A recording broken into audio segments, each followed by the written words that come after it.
السلام علیکم ورحمۃ اللہ وبرکاتہ، نحمده ونصلی علی رسولہ الکریم، اما بعد فاعوذ باللہ من الشیطان الرجیم، بسم اللہ الرحمن الرحیم، رب اشرح لی صدری ویسر لی امری واحلل عقدۃ من لسانی یفقہوا قولی۔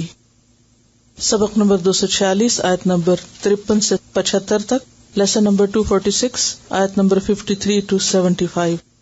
لفظی ترجمہ: قل کہہ دیجئے، یا عبادی الذین، اے میرے بندو، وہ لوگو، اسرفو، جنہوں نے زیادتی کی، علی انفسہم، اپنے نفسوں پر، لا تقنطوا، نہ مایوس ہو، من رحمت اللہ، اللہ کی رحمت سے، ان اللہ، بے شک اللہ تعالی، یغفر الذنوب، بخش دے گا گناہوں کو، جمیعا، سارے کے سارے، انہ، بے شک وہ، هو الغفور الرحیم، وہ غفور الرحیم ہے، وَأَنِيبُوا، اور رجوع کر لو، الی ربکم، اپنے رب کی طرف، وَأَسْلِمُوا، اور مطیع ہو جاؤ، لہو، اس کے لیے، من قبل، اس سے پہلے، ان یأتیکم العذاب، کہ آ جائے تمہارے پاس عذاب، ثم، پھر، لا تنصرون، نہ تم مدد دیے جاؤ گے، واتبعوا، اور پیروی کرو، احسن، بہترین، ما، جو، انزل، اتارا گیا، الیکم، تمہاری طرف، من ربکم، تمہارے رب کی طرف سے، من قبلی، اس سے قبل، ان یأتیکم، کہ آئے تمہارے پاس، العذاب، عذاب، بغتۃً، اچانک، وانتم، اور تم، لا تشعرون، نہ تم شعور رکھتے ہو، ان تقولا، کہ نہ کہے، لا یہاں حذف ہے، کہ نہ کہے، نفس، کوئی نفس، یا حسرتا، اے میری حسرت، اے حسرت، یا ہائے حسرت، الا، اوپر اس کے، ما فرطت، جو میں نے کمی کی، فی جنب اللہ، اللہ کے حق میں، وَإِن كُنتُ، اور بے شک میں تھا، لَمِنَ السَّاخِرِينَ، البتہ مذاق کرنے والوں میں سے، او تقولا، یا کہے، لو ان اللہ ہدانی، اگر بے شک اللہ ہدایت دیتا مجھ کو، لکنت، البتہ میں ہوتا، من المتقین، تقوی والوں میں سے، او تقولا، یا کہے گا، حین تری العذاب، جب عذاب دیکھے گا،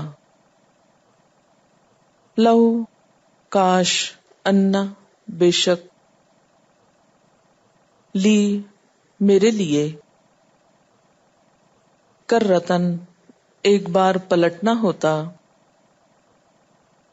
فاکون، تو میں ہو جاتا، من المحسنین، نیکوکاروں میں سے، بلا، کیوں نہیں، قد جاءتک، تحقیق آئیں تیرے پاس، آیاتی میری آیات، فکذبت تو تو نے جھٹلا دیا، بہا ان کو، واستکبرت اور تکبر کیا تم نے، وکنت اور تھا تو، من الکافرین کافروں میں سے، ویوم القیامتی اور قیامت کے دن، تری الذین تم دیکھو گے ان لوگوں کو، کذبوا علی اللہ جنہوں نے جھوٹ بولا اللہ پر، وجوہہم چہرے ان کے، مسودہ سیاہ ہوں گے، الیسا کیا نہیں ہے، فی جہنم جہنم میں، مسون کوئی ٹھکانہ، للمتکبرین تکبر کرنے والوں کے لیے، وَيُنَجِّ اللَّهُ الَّذِينَ اور بچا لے گا اللہ ان لوگوں کو، اتقوا جنہوں نے تقوی کیا، بمفازتہم ساتھ ان کی کامیابی کے، لا یمسہم نہیں چھوئے گی ان کو، السوء کوئی برائی، ولا ہم اور نہ وہ، یحزنون وہ غمگین ہوں گے، اللہ اللہ تعالی، خالق ہے، کل شیء ہر چیز کا، وہوا اور وہ، علی کل شیء ہر چیز پر، وکیل کارساز ہے، محافظ ہے، لہو اسی کے لیے ہیں، مقالید خزانے یا کنجیاں، السماوات والارض آسمانوں اور زمین کے، والذین کفروا اور وہ لوگ جنہوں نے کفر کیا، بآیات اللہ اللہ کی آیات کے ساتھ، اولئک ھم الخاسرون یہی لوگ دراصل وہ نقصان اٹھانے والے ہیں، قل کہہ دیجئے،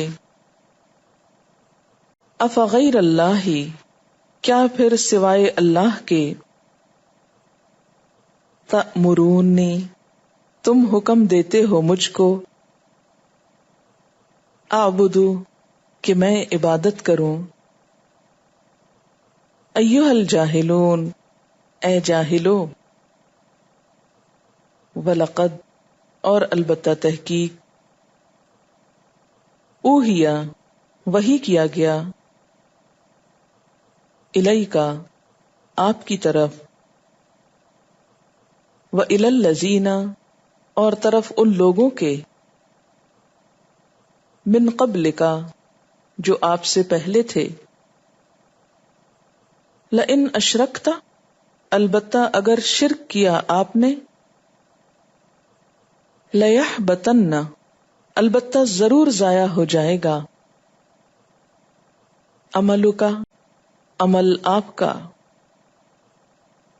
وَلَتَكُونَنَّ اور البتہ ضرور ہو جائیں گے آپ،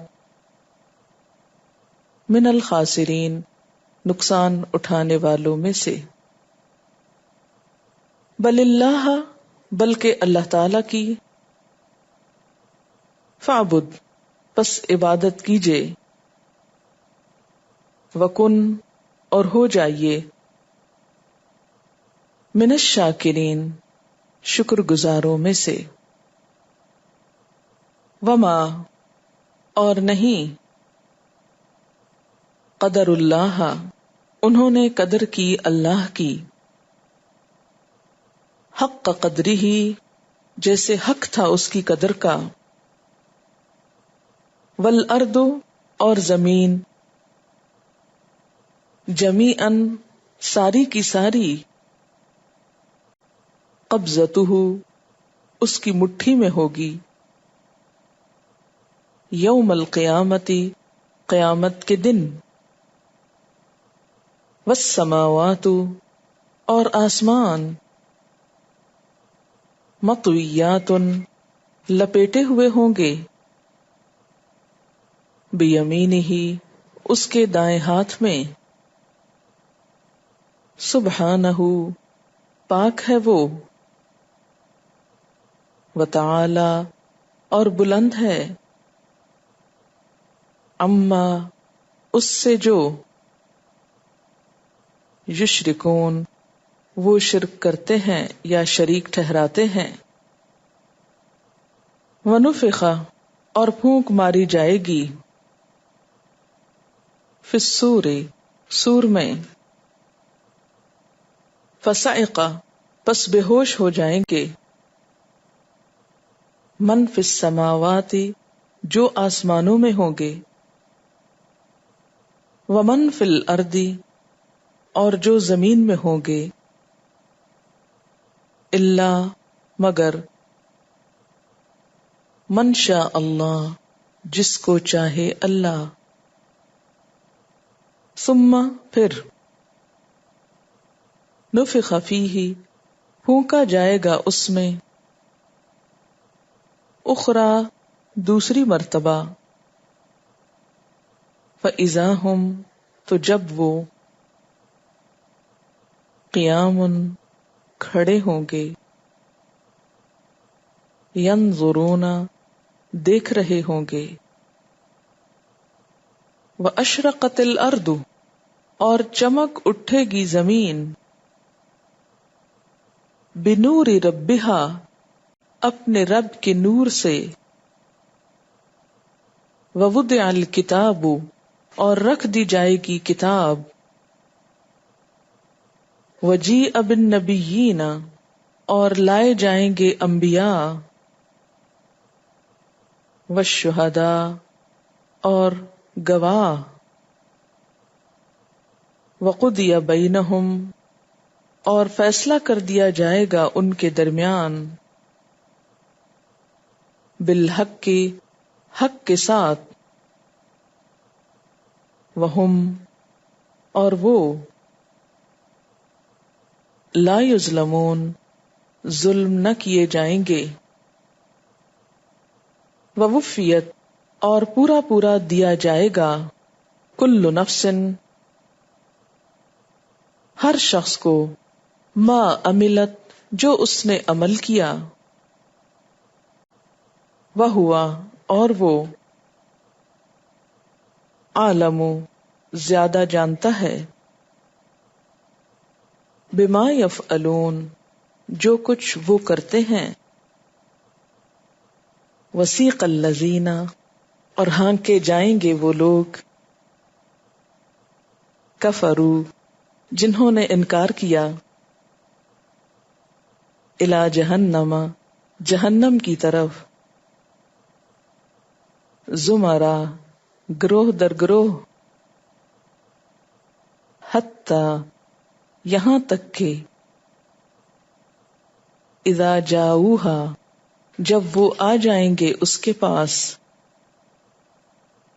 فتحت کھول دیے جائیں گے، ابوابہا اس کے دروازے،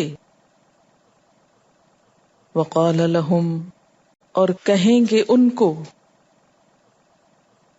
خزنتہا اس کے کارندے، الم یأتکم کیا نہیں آئے تھے تمہارے پاس، رسل رسول، منکم تم میں سے، یتلونا جو پڑھتے ہوں، علیکم تم پر، آیات ربکم تمہارے رب کی آیات، وَيُنذِرُونَكُمْ اور ڈراتے ہوں تم کو، لقاء ملاقات سے، یومکم تمہارے دن کی، ھذا اس یعنی تمہارے اس دن کی ملاقات سے۔ قالو وہ کہیں گے، بلا کیوں نہیں، ولیکن لیکن، حقت حق ہو گئی، کلمۃ العذابی بات عذاب کی، علی الکافرین کافروں پر،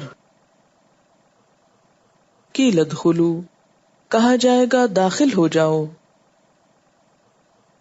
ابواب جہنم جہنم کے دروازوں میں،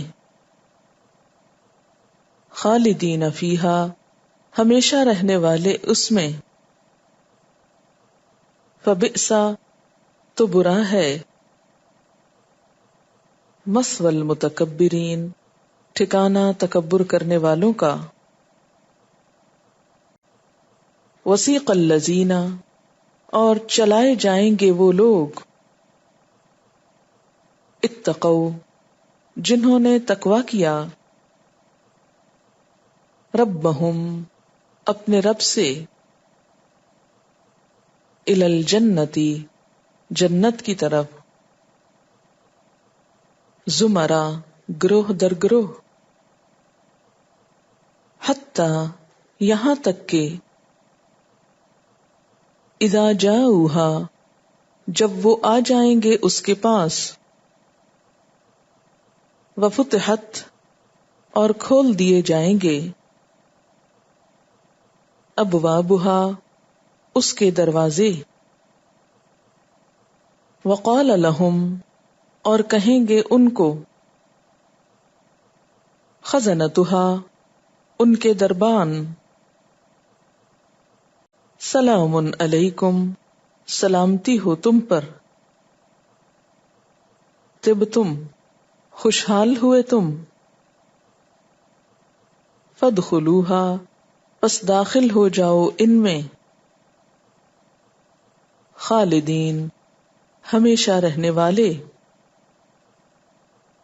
وقالو اور وہ کہیں گے، الحمدللہ سب تعریف اللہ کے لیے ہے، الذی جس نے، صدق سچ کیا، نا ہم سے، وعدہ وعدہ اپنا، وَأَوْرَثَنَا اور وارث بنا دیا ہم کو، الْأَرْضَ زمین کا، نَتَبَوَّأُ ہم جگہ بنا سکتے ہیں، من الجنتی جنت سے یا جنت میں سے، حیث نشاء جہاں ہم چاہیں، فنعم تو کتنا اچھا ہے، اجر العاملین اجر عمل کرنے والوں کا، وَتَرَى الْمَلَائِكَةَ اور تم دیکھو گے فرشتوں کو، حافین گھیرا ڈالے ہوئے، ہلکا بنائے ہوئے،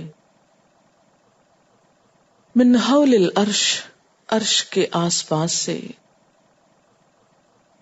یسبحون تسبیح کر رہے ہوں گے، بحمد ربہم اپنے رب کی حمد کے ساتھ، وقضی بینہم اور فیصلہ کر دیا جائے گا ان کے درمیان، بالحق کے حق کے ساتھ، وقیلا اور کہہ دیا جائے گا، الحمدللہ رب العالمین کہ سب تعریف اللہ کے لیے ہے جو رب ہے۔ قل یا عبادی الذین اسرفوا علی انفسہم لا تقنطوا من رحمت اللہ، قل کہہ دیجئے، محمد صلی اللہ علیہ وسلم سے خطاب ہے کہ آپ پہنچا دیجئے، کس کو؟ میرے بندوں کو، یا عبادی اے میرے بندو، الذین وہ جو، یا وہ جنہوں نے، اسرفو زیادتی کی، علی انفسہم اپنی جانوں پر، لا تقنطوا من رحمت اللہ نہ مایوس ہو اللہ کی رحمت سے۔ اسرفو کا لفظ اسراف سے ہے، اور اسراف کہتے ہیں حد سے بڑھنے کو۔ مالی معاملات میں اسراف ہو تو ضرورت سے زائد خرچ کرنا، اور یہ صرف مالی معاملات میں ہی نہیں ہوتا، کسی بھی کام میں اس کی مقرر حد سے تجاوز کرنا اسراف کہلاتا ہے۔ اور اسرفوا علی انفسہم کا معنی ہے اپنی جان پر زیادتی کرنا، ظلم کرنا، اپنے آپ کو ایسے کاموں سے نہ بچانا جو انسان کے لیے نقصان دہ ہو سکتے ہیں۔ اور مراد یہاں پر شرک اور گناہ کبیرہ اور صغیرہ یا وہ تمام تر کام ہیں جو انسان کے لیے اس کے انجام کی خرابی کا سبب بن سکتے ہیں۔ ایسے تمام لوگ جو اسلام لانے سے قبل یا مسلمان ہونے کے بعد اللہ کی نافرمانی کے کام کرتے رہے، ان سب کے لیے خوشخبری ہے، لا تقنطوا من رحمت اللہ، کہ اللہ کی رحمت سے نا امید نہ ہو۔ قنوط جو ہے یہ یأس سے بڑھ کر ہوتا ہے، ایک ہوتا ہے یأس نا امیدی، اور یأس سے اگلا درجہ ہے قنوط سخت نا امیدی۔ لا تقنطوا بالکل نا امید نہ ہو، من رحمت اللہ اللہ کی رحمت سے۔ کیوں؟ اس لیے کہ ان اللہ بے شک اللہ تعالی یغفر بخش دیتا ہے، الذنوب گناہوں کو، ذنب کی جمع، جمیعاً سارے کے سارے، اللہ سارے گناہوں کو بخش سکتا ہے۔ کوئی گناہ کتنا بھی بڑا کیوں نہ ہو، اللہ تعالیٰ اسے بخشنے کی قدرت رکھتا ہے۔ کیوں؟ اس لیے کہ انہ بے شک وہ، یقیناً وہ، هو الغفور وہی بخشش فرمانے والا ہے۔ یہاں پر ہوا ضمیر فصل آئی ہے تاکید کے لیے، اور جیسا کہ پہلے بھی آپ کو بتایا جا چکا ہے کہ ضمیر فصل کے 3 فائدے ہوتے ہیں، ایک تاکید، دوسرے حصر اور تیسرے تمییز۔ تو یہاں تاکید اور حصر کے لیے ہے کہ یقینی طور پر، اور وہی ہے جو بخشش فرمانے والا ہے اور بہت ہی مہربان، بار بار رحم کرنے والا۔ بخاری اور مسلم کی روایت میں آتا ہے کہ مسلمان ہونے کے بعد کچھ لوگوں کو اپنے دور جاہلیت کے گناہ اور قصور بہت پریشان کرنے لگے، کیونکہ آپ جانتے ہیں کہ نبی صلی اللہ علیہ وسلم جو رحمت بن کر سب کے لیے آئے، آپ کے آنے سے پہلے عرب کا معاشرہ ہر طرح کی برائیوں میں مبتلا تھا، جس میں سب سے بڑھ کر تو شرک تھا جو سب گناہوں میں بڑا گناہ ہے، اور اس کے علاوہ قتل، چوری، ڈاکہ زنی، زنا، قتل اولاد، یہ تمام جرائم بھی اس سوسائٹی کے اندر بہت عام تھے۔ اب ان لوگوں کو بہت پشیمانی ہوئی کہ ہم نے آج تک جو اللہ کی نافرمانی کے کام کیے ہیں اس پر ہمارا کیا بنے گا، اگر ہماری پکڑ ہو گئی، پوچھ ہو گئی تو ہم مارے گئے۔ تو اس پر یہ آیت نازل ہوئی کہ ایسے تمام لوگ جو توبہ کر لیں، جو اسلام قبول کر لیں اور اللہ کی اطاعت کے کام کرنے لگے، اللہ تعالیٰ ان کے پچھلے تمام گناہوں کو معاف فرما دے گا۔ حضرت عمرو بن العاص کی روایت میں بھی آتا ہے کہ آپ صلی اللہ علیہ وسلم نے فرمایا، اسلام پچھلے تمام گناہوں کو ڈھا دیتا ہے، یعنی جو شخص بھی مسلمان بنتا ہے تو اس دن وہ گناہوں سے اس طرح پاک ہوتا ہے جیسے ایک نیا پیدا ہونے والا بچہ، نیو بورن بیبی۔ یہ آیت اگرچہ ایک خاص کانٹیکسٹ میں نازل ہوئی، لیکن یہ ہم سب کے لیے بھی عام ہے، کیونکہ یہاں پر یا عبادی کہا گیا ہے، اے میرے بندو۔ اس میں سارے بندے شامل ہیں، چاہے اس دور کے ہوں یا بعد کے ہوں، جو شرک سے یا کفر سے اسلام لائے ہوں یا مسلمان پیدا ہوئے ہوں، کیونکہ غلطی اور بھول تو سب کے ساتھ ہے۔ اور پھر یہ بھی دیکھیے کہ جس انسان کے سینے میں حساس دل ہوتا ہے اور جس کو اللہ کی معرفت ہونے لگتی ہے، جس کا دل کھلنے لگتا ہے، جس کو اچھے برے کی واقعی پہچان ہونے لگتی ہے، اس کا دل پھر تڑپ اٹھتا ہے، بے چین ہو جاتا ہے۔ جس کو اپنے گناہ، غلطیاں اور قصور نظر آنے لگتے ہیں، اور یہ جبھی نظر آتے ہیں جب دل کا آئینہ صاف ہوتا جاتا ہے، انسان کو روشنی ملتی جاتی ہے، فَهُوَ عَلَى نُورٍ مِّن رَبِّهِ کی کیفیت آتی ہے، تو پھر انسان کو اپنی چھوٹی سے چھوٹی غلطی اور کوتاہی پریشان کرنے لگتی ہے۔ ایسا شخص ہمیشہ یہ سوچتا ہے کہ میرے کل کا کیا ہوگا، اور خاص طور پر آپ دیکھیے کہ اس صورت میں بھی جس قدر جہنم کا ذکر ہوا اور جتنا آخرت کی سزاؤں کا ذکر آتا ہے قرآن مجید میں، جو جو انسان پڑھتا جاتا ہے تو ہر آنے والا دن پچھلے دن سے زیادہ اس احساس کو دل میں پختہ کرتا جاتا ہے کہ ہمارا بنے گا کیا، ہم جو اتنی غلطیاں کرتے ہیں اور ساری زندگی کرتے رہے ہیں، اگر اللہ نے ہمیں نہ بخشا تو کیا ہوگا، ہم کس طرح اس آگ کے عذاب کو برداشت کر سکیں گے، دنیا میں چھوٹی سی تکلیف بھی برداشت نہیں ہوتی۔ تو ایسی صورت میں اللہ تعالیٰ اپنے سب بندوں کے لیے جو بھی توبہ کریں معافی کا عام اعلان کرتا ہے کہ سب کے لیے بخشش ہے۔ ہاں، کچھ دوسری آیات سے ہمیں پتہ چلتا ہے کہ کچھ گناہ ایسے ہیں کہ ان کی بخشش اس وقت ہوتی ہے جب انسان واقعی توبہ کرتا ہے، معافی مانگتا ہے، جیسے کبیرہ گناہ ہے۔ اور پھر اگر کوئی ایسا گناہ ہے جس کا تعلق حقوق العباد سے ہے تو اس میں بندوں سے معافی مانگنا بھی ضروری ہے۔ ہاں، یہ الگ بات ہے کہ اگر اس معافی کی یا تلافی کی کوئی گنجائش نہیں رہی، مثلاً آپ نے اگر کسی ایسے شخص کے ساتھ زیادتی کی جو دنیا میں ہی نہیں، اب فوت ہو چکا، تو اب اس صورت میں کیا ہے کہ انسان اللہ کی طرف رجوع کرے، اس شخص کے لیے بھی بخشش کی دعا کرے، اور پھر اگر اللہ تعالیٰ اس دعا کو قبول کر لے تو اس شخص کو اپنی طرف سے کمپنسیٹ کر دے گا اور ایسے بندے کے لیے معافی لکھ دے گا جو واقعی سچے دل سے معافی چاہتا ہے۔ اور اگر ایسے لوگ دنیا میں موجود ہیں تو انہیں ان کا حق لوٹانا چاہیے، اور اگر وہ کہیں گم گئے ہیں، مثلاً آپ نے کسی کے ساتھ 5 سال کام کیا اور پھر کوئی ناراضگی ہو گئی اور آپ جانتے کہ آپ سے زیادتی ہوئی، اور اب وہ کہیں ہے دنیا میں لیکن آپ کا اس سے کوئی رابطہ نہیں، یا آپ اس تک نہیں پہنچ سکتے، اس کے کچھ پیسے آپ کے پاس ہیں یا امانتیں آپ کے پاس ہیں جو آپ نے نہیں لوٹائیں، تو ایسی صورت میں اگر بالکل ناگزیر ہو اس شخص کا تلاش کرنا یا ڈھونڈنا یا اس تک پہنچانا امانت کو، کہ بالکل امپاسبل ہے، تو بھی انسان اس پیسے کو یا اس چیز کو اس کے نام سے صدقہ کر دے، اپنے پاس نہ رکھے، اور پھر اللہ سے معافی مانگتا رہے، تو اللہ تعالیٰ اپنی رحمت سے اس گناہ کو معاف کر سکتے ہیں اور اس شخص کے حق میں ہونے والی کمی کو اپنی جناب سے پورا کر دیں گے۔ تو اس لیے لا تقنطوا من رحمت اللہ، اللہ کی رحمت سے نا امید نہ ہو، کیونکہ اللہ کی رحمت ہر چیز پر چھائی ہوئی ہے، اللہ کی رحمت اس کے غضب پر حاوی ہے۔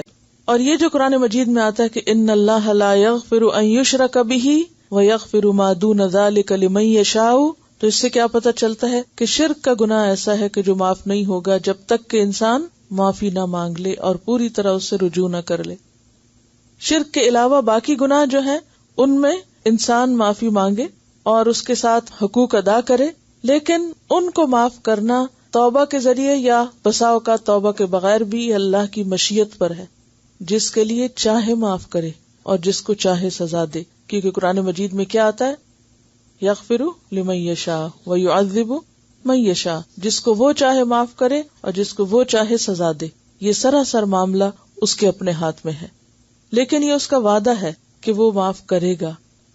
ہاں، ضرورت اس بات کی ہے کہ انسان سچے دل سے اللہ کی طرف پلٹے، اور یہ بھی ہم سب جانتے ہیں کہ پلٹنے کے بعد پھر بھول ہو جاتی، پھر غلطی ہو جاتی ہے، تو جتنی دفعہ انسان غلطی کرے اتنی دفعہ حکم ہے کہ وہ پلٹ جائے اور مایوس نہ ہو، اور مایوس ہو کر توبہ کرنا چھوڑے نہیں، کیونکہ شیطان کا کام کیا ہے، وہ انسان کو مایوس کرتا ہے اور کیا کہتا ہے کہ جب تم نے باز آنا ہی نہیں تو پھر تم معافی کس لیے مانگتے ہو، اور تم نے اس توبہ کو کھیل بنا لیا اس لیے معافی بھی نہ مانگو۔ نہیں، معافی مانگتے رہنا چاہیے، غلطی پر اصرار نہیں کرنا چاہیے، لیکن انسان کمزور ہے، پھر غلطی ہو جاتی ہے، نہ چاہتے ہوئے بھی کبھی بھول ہو جاتی ہے، اور کبھی انسان جذبات سے مغلوب ہو جاتا ہے، غصے میں آ جاتا ہے، کبھی غم شدید ہوتا ہے، کبھی ویسے انسان کے اندر 100 کمزوریاں ہیں، کوئی کمزوری غالب آ جاتی ہے تو اس سے غلطی ہو جاتی ہے۔ تو ایسی صورت میں جب بھی غلطی ہو فوراً ہی انسان پلٹ جائے۔ اللہ کی رحمت بہت وسیع ہے اور کبھی بھی اس کی جانب جانے سے اور آگے بڑھنے سے کترائے نہیں۔ این درگہ ما درگہ نومیدی نیست، 100 بار گر توبہ شکستی بازا، کہ یہ ہماری درگاہ جو ہے، یعنی اللہ کا جو دربار ہے، یہاں نا امید ہونے کی ضرورت نہیں، اگر 100 بار بھی توبہ توڑ چکے ہو تو بھی باز آ جاؤ، پھر بھی پلٹ آؤ، پھر بھی واپس آؤ، کیونکہ اصل چیز کیا ہے؟ اختتام کس پہ ہوتا ہے، خاتمہ کس پہ ہوتا ہے۔ اگر خاتمہ بالخیر ہے تو اللہ سے رحمت کی امید ہونی چاہیے۔ سورۃ النساء میں اللہ تعالیٰ فرماتے ہیں وَمَن يَعْمَلْ سُوءًا أَوْ يَظْلِمْ نَفْسَهُ، جو بھی برا کر لے یا اپنی جان پہ ظلم کر بیٹھے، ثُمَّ يَسْتَغْفِرِ اللَّهَ، پھر اللہ سے استغفار کرے، یجد اللہ غفور الرحیمہ، تو وہ پائے گا اللہ تعالیٰ کو بہت زیادہ توبہ قبول کرنے والا، بے حد مہربان۔ سورۃ التوبہ 104 میں فرمایا الم یعلموا، کیا وہ نہیں جانتے، ان اللہ هو یقبل التوبۃ عن عبادہ، کہ بے شک اللہ تعالیٰ اپنے بندوں سے توبہ کو قبول کر لیتا ہے۔ اور ہم سب جانتے ہیں بخاری اور مسلم کی اس روایت کو جس کا خلاصہ یہ ہے کہ ایک شخص سے 99 قتل ہو گئے تھے، اور پھر وہ بنی اسرائیل کے ایک عبادت گزار شخص کے پاس گیا اور اس نے کہا کہ میں توبہ کرنا چاہتا ہوں تو مجھے کوئی راستہ بتاؤ۔ اس نے کہا تمہاری توبہ نہیں ہو سکتی کیونکہ تم نے بہت زیادہ جرم کیے ہیں۔ تو اس پر اس شخص نے اس عابد کو بھی قتل کر دیا، لیکن پھر اس کے اندر کی بے چینی اور پریشانی اس کو چین سے بیٹھنے نہیں دے رہی تھی، لہذا پھر وہ نکلا اور ایک عالم کے پاس پہنچا اور اس سے پوچھا کہ کوئی طریقہ ہے کہ میری توبہ ہو جائے۔ تو اس نے کہا کہ ہاں، اللہ تعالیٰ سارے گناہ معاف کر دیتا ہے، ہاں شرط یہ ہے کہ تم وہ جگہ چھوڑ دو جہاں رہ کر تم بار بار غلطی کرتے ہو، اور فلاں ایک بستی ہے جس میں نیک لوگ بستے ہیں، رہتے ہیں، وہاں چلے جاؤ اور ان کے بیچ میں رہو تاکہ اچھے ماحول میں رہ کر تم اچھے بن سکو۔ تو اس شخص نے فوراً ہی وہاں جانے کا ارادہ کر لیا۔ ابھی وہ راستے میں تھا کہ موت آ گئی۔ اب رحمت کے فرشتے اور عذاب کے فرشتے دونوں ہی پہنچ گئے۔ رحمت کے فرشتے کہنے لگے کہ ہم جان لیں گے کیونکہ یہ اس طرف جا رہا تھا، اور عذاب کے فرشتے کہنے لگے کہ نہیں، ہم جان لیں گے کیونکہ ابھی یہ وہاں پہنچا نہیں تھا۔ اب وہ آپس میں جھگڑنے لگے اور معاملہ اللہ تعالیٰ تک پہنچا، تو اللہ تعالیٰ نے فرمایا کہ تم جگہ ناپ لو۔ اللہ تعالیٰ نے زمین کو حکم دیا کہ وہ حصہ زمین کا سکڑ جائے جس طرف وہ جا رہا تھا، یعنی کم فاصلہ رہ جائے، اور دوسرا پھیل جائے، اور اللہ کے حکم سے جب زمین ناپی گئی تو ایک بالش کا فرق نکلا، وہ فاصلہ کم تھا جہاں اس کو جانا تھا، لہذا رحمت کے فرشتوں نے اس کی جان لی۔ تو اللہ کی رحمت تو ہر چیز پہ چھائی ہوئی ہے، وسیع ہے۔ بات یہ ہے کہ ہم کتنے سچے ہیں، ہمیں سچا ہونے کی ضرورت ہے کہ توبہ ہماری صرف زبان اور حلق کے اوپر تک نہ ہو بلکہ سچے دل سے ہو، اور دل کا حال تو پھر اللہ جانتا ہے نا، اس کو پتا ہے کہ کون کیا سوچتا ہے، کیسی توبہ کر رہا ہے۔ تو معاملے یا کسی واقعے کے صرف ظاہر کو بھی نہیں لے سکتے، اصل بات تو پھر جس کو چاہے معاف کر دے اور جس کو چاہے پکڑ لے۔ تو انسان کو ایسی امید نہیں ہونی چاہیے کہ وہ اللہ کے عذاب سے بے خوف ہو جائے، اور ایسا خوف نہیں ہونا چاہیے کہ وہ اللہ کی رحمت سے مایوس ہو جائے۔ ہر دم آخر تک انسان محتاط زندگی بسر کرے اور اللہ سے ڈرتا رہے۔ اور پھر اس توبہ کے لیے کیا ضروری ہے؟ وَأَنِيبُوا إِلَىٰ رَبِّكُمْ، لوٹ آؤ اپنے رب کی طرف، پلٹ آؤ اپنے رب کی طرف، اپنے رب کی طرف جس نے تم کو پیدا کیا، جو تمہیں پال رہا ہے، جو مدبر ہے، جو خالق ہے۔ اور انیبو کا لفظ انابہ اور منیب پیچھے بھی آپ پڑھ چکے ہیں، اس سے ملتے جلتے لفظ، اس کا روٹ نون واو بے ہے، نوبن۔ نوب کہتے ہیں کسی چیز کے بار بار لوٹنے یا پلٹنے کو۔ شہد کی مکھی کو بھی نوب کہا جاتا ہے کیونکہ وہ بھی رس چوسنے کے بعد، گھومنے پھرنے کے بعد واپس اپنے چھتے کی طرف پلٹتی ہے، راستہ نہیں بھولتی۔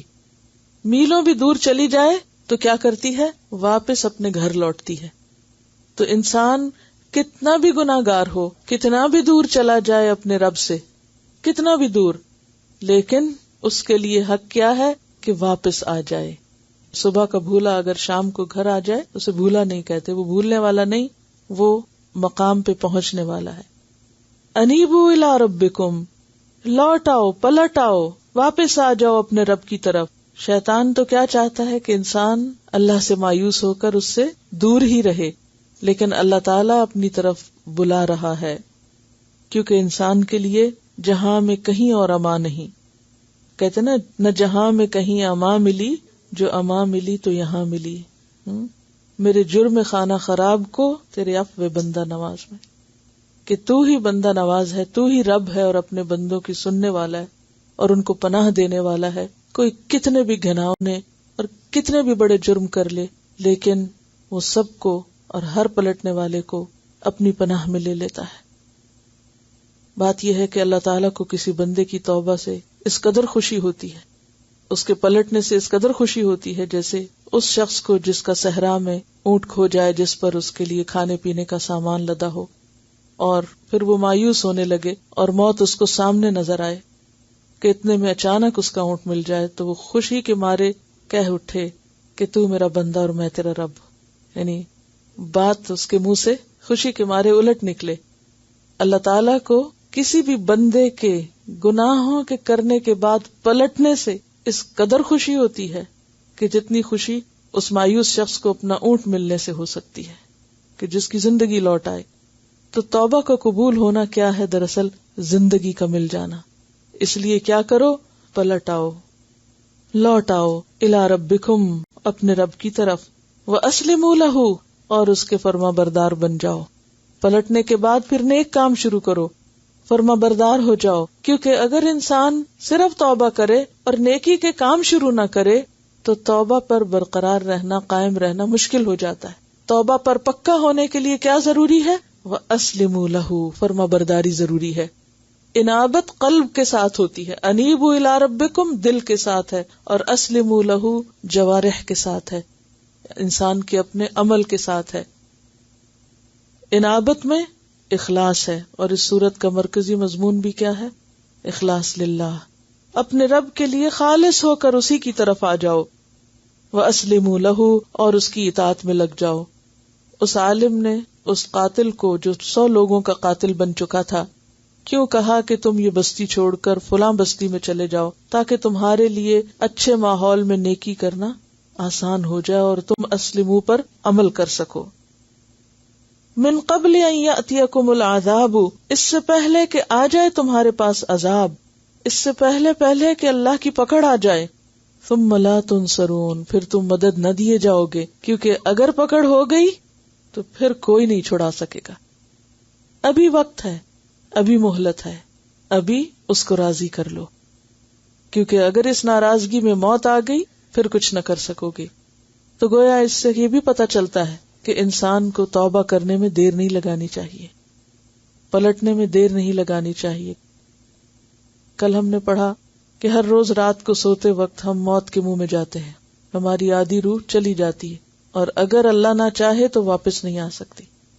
ہم کس قدر خطرناک مرحلے سے ہر رات گزرتے ہیں کہ جس میں ہم مکمل طور پر سبمٹ کر چکے ہوتے ہیں، بے بس ہو چکے ہوتے ہیں۔ ہم میں سے ہر سونے والا بے بس ہو جاتا ہے، ہر روز اپنے آپ کو اللہ کے سپرد کرتا ہے، اور پھر اللہ تعالیٰ اس کو روز چانس دیتا ہے، ہر روز موقع دیتا ہے، ہر روز مہلت دیتا ہے، ہر روز واپس کرتا ہے، اب پلٹ آؤ، اب آ جاؤ میری طرف۔ لیکن اگر کوئی اس سے فائدہ نہیں اٹھاتا تو پھر ایک دن ایسا آتا ہے کہ وہ واپس نہیں پلٹ سکتا، اور اسے موت کے فرشتے سمیٹ کر لے ہی جاتے ہیں۔ وَأَسْلِمُوا لَهُ مِن قَبْلِ أَن يَأْتِيَكُمُ الْعَذَابُ ثُمَّ لَا تُنصَرُونَ، اور عذاب سے مراد یہاں کون سا عذاب ہے؟ گناہوں کا عذاب، یعنی جو اللہ کی ناراضگی کے نتیجے کے طور پر انسان پہ طاری ہوتا ہے۔ اور کیا کرو؟ وَاتَّبِعُوا، پیروی کرو۔ مزید طریقہ بتایا گیا توبہ پر قائم رہنے کا اور اچھا انسان بننے کا۔ کیا ہے؟ وَاتَّبِعُوا، اور یہ حکم ہے، امر ہے، پیروی کرو، فالو کرو۔ کس چیز کی؟ احسن ما انزل الیکم من ربکم، بہترین چیز کی جو نازل کی گئی تمہاری طرف تمہارے رب کی طرف سے۔ اللہ تعالیٰ نے بے شمار کتابیں نازل کی ہیں، صحیفے بھی اور کتابیں بھی، لیکن ان میں سب سے بہترین چیز کیا ہے؟ قرآن، محفوظ ترین قرآن۔ تو احسن ما انزل الیکم، جو تمہاری طرف اتارا گیا ہے، کیونکہ یہ قرآن ساری انسانیت کے لیے، ان ہوا الا ذکر للعالمین ہے، ھذا بلاغ للناس ہے۔ تو یا عبادی کہہ کر پھر سب بندوں کے لیے یہی طریقہ بتایا جا رہا ہے۔ واتبعوا احسن ما انزل الیکم من ربکم، اور پیروی کرو اس بہترین چیز کی جو تمہاری طرف تمہارے رب نے نازل کی ہے۔ تو گویا اللہ کے راستے پر ثابت قدمی اختیار کرنے کے لیے نسخہ اور طریقہ کیا ہے قرآن کو مضبوط پکڑنا. جیسا کہ نبی صلی اللہ علیہ وسلم نے بھی فرمایا تھا کہ میں 2 چیزیں تم میں چھوڑ کر جا رہا ہوں، اگر ان کو مضبوط پکڑو گے تو کبھی گمراہ نہیں ہوگے، پھر راستہ نہیں بھولو گے، پھر تم سیدھے رستے پر رہو گے. تو یہاں بھی کیا ہے کہ احسن چیز کی پیروی کرو، اور اتباع میں کیا ہوتا ہے؟ عمل. یعنی اتباع سے مراد کیا ہے؟ عمل، کہ جو تمہارے رب نے قرآن میں تمہارے لیے اتارا ہے اس پر عمل کرو، یعنی اس کے پیچھے پیچھے چلو، یعنی اس کو فالو کرو، جو کہتا ہے وہ کرو، اور جس سے روکتا ہے اس سے رک جاؤ. اور عمل جو ہے وہ قلب سے بھی ہوتا ہے اور جوارح سے بھی ہوتا ہے، یعنی دل، زبان اور اعضاء سب کے ساتھ اس قرآن پر عمل کرو، کیونکہ قرآن احسن ترین ہے. اسم تفضیل ہے نا، احسن. اپنی ذات میں احسن ہے، اپنے کلام میں احسن ہے، احکام میں احسن ہے، نتائج کے اعتبار سے احسن ہے. اس کا اول اور اس کا آخر اور اس کو اٹھانے والا اور اس سے فائدہ اٹھانے والا سب کا سب اپنے لیے کیا راستہ کھولتا ہے؟ احسن کا. من قبل ان یأتیکم العذاب، اس سے پہلے کہ تم پر عذاب آئے، اس سے پہلے کہ اللہ کی پکڑ آ جائے. بغتتاً، اچانک. اور اچانک کا یہاں اضافہ کیوں کیا گیا؟ پیچھے بھی آ گیا نا کہ اس سے پہلے کہ عذاب آ جائے، اور یہاں پر اس سے پہلے کہ عذاب آ جائے اچانک، کیونکہ اچانک آنے والا عذاب زیادہ سخت ہوتا ہے. کوئی بھی آفت اور مصیبت اچھی نہیں ہوتی، بری ہی ہوتی ہے، لیکن وہ مصیبت جو اچانک آ جائے، جس کی طرف انسان کا دھیان بھی نہ ہو، سوچ بھی نہ گئی ہو، جس کے مقابلے کے لیے انسان پریپیئرڈ ہی نہ ہو، تیار ہی نہ ہو، وہ زیادہ تکلیف دہ ہوتی ہے. فرمایا کہ اس سے پہلے کہ اچانک کوئی مصیبت آ پڑے، وَأَنْتُمْ لَا تَشْعُرُونَ، اور تم کو شعور ہی نہ ہو، تمہیں احساس ہی نہ ہو، تمہیں اس کے آنے کا پتہ ہی نہ چلے، اور تمہیں یہ بھی نہ پتہ چلے کہ وہ مصیبت آ چکی ہے اور اس وجہ سے آئی ہے.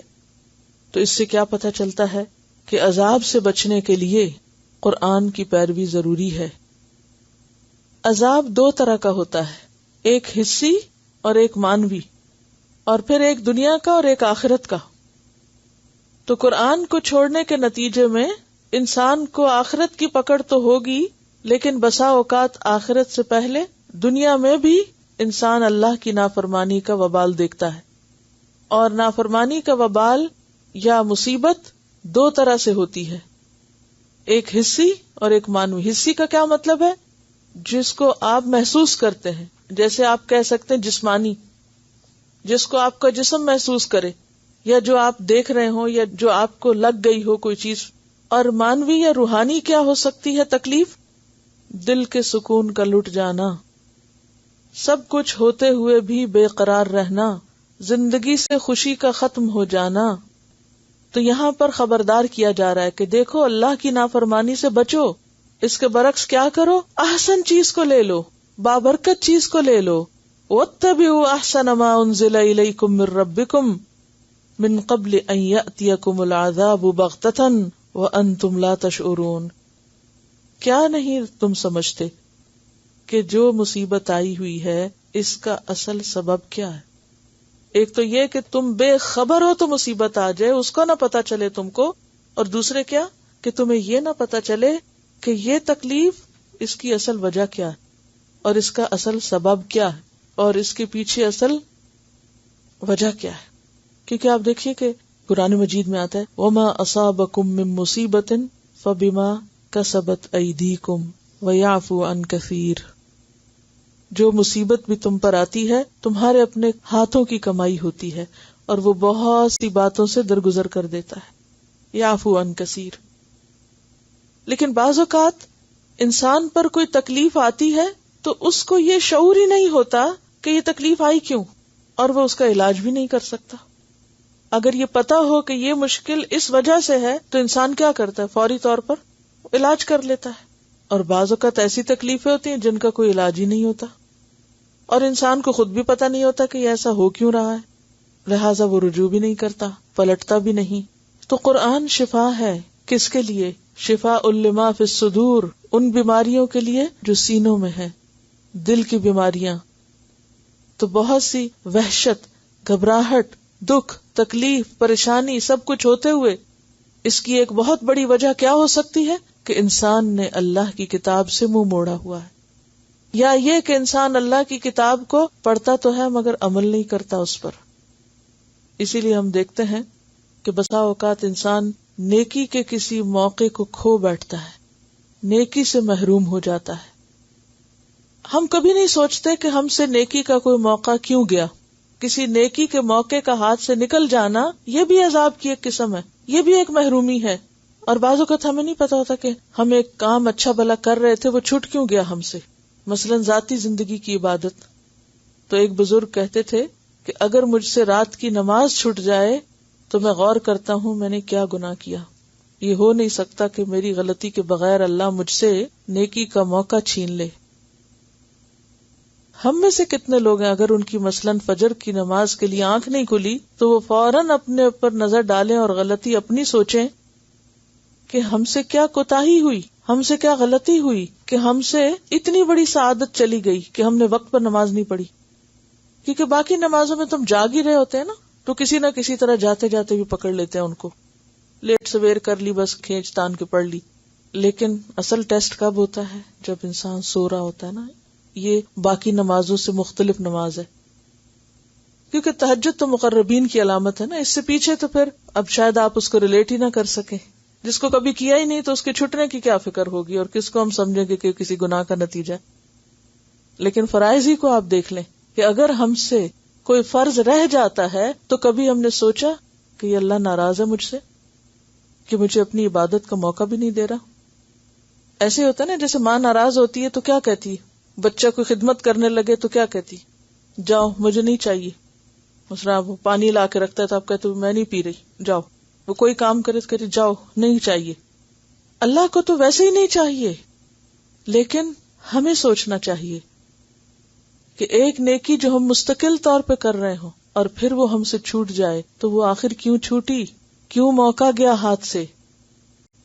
وَاتَّبِعُوا أَحْسَنَ مَا أُنزِلَ إِلَيْكُمْ، پکڑ لو اس کو، پیروی کرو اس کی، عمل کرو اس پر جو دیا جا رہا ہے تم کو تمہارے رب کی طرف سے. یہ کسی انسان کی بات نہیں ہے.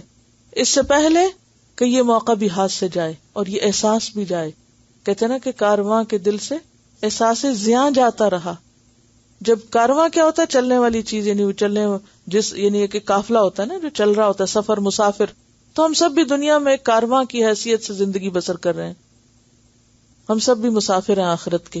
تو آخرت کے مسافروں سے اگر احساس سے نقصان ہی جائے کہ ہم کتنا بڑا وقت ضائع کر رہے ہیں، کتنی بڑی مہلت اور کیسا کیسا چانس گنوا رہے ہیں، تو پھر کوئی ہمارے لیے کیا کر سکتا ہے.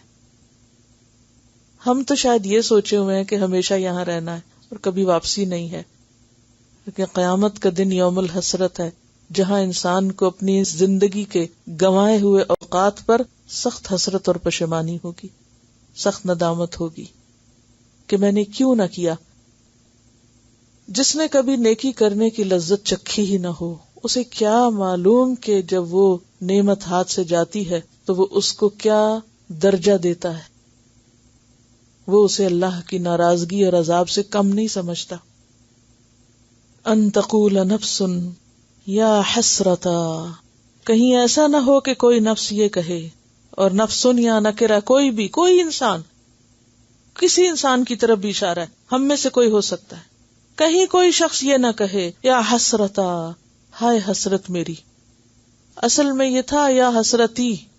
بیسیکلی یہاں جو یا ہے یہ یا متکلم تھی، یا نسبت تھی نہیں اپنی طرف.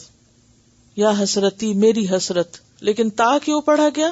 عربی میں یا کو الف سے بدلا جا سکتا ہے، اسی لیے یا ویلتی کو یا ویلتا، یا حسرتی کو یا حسرتا.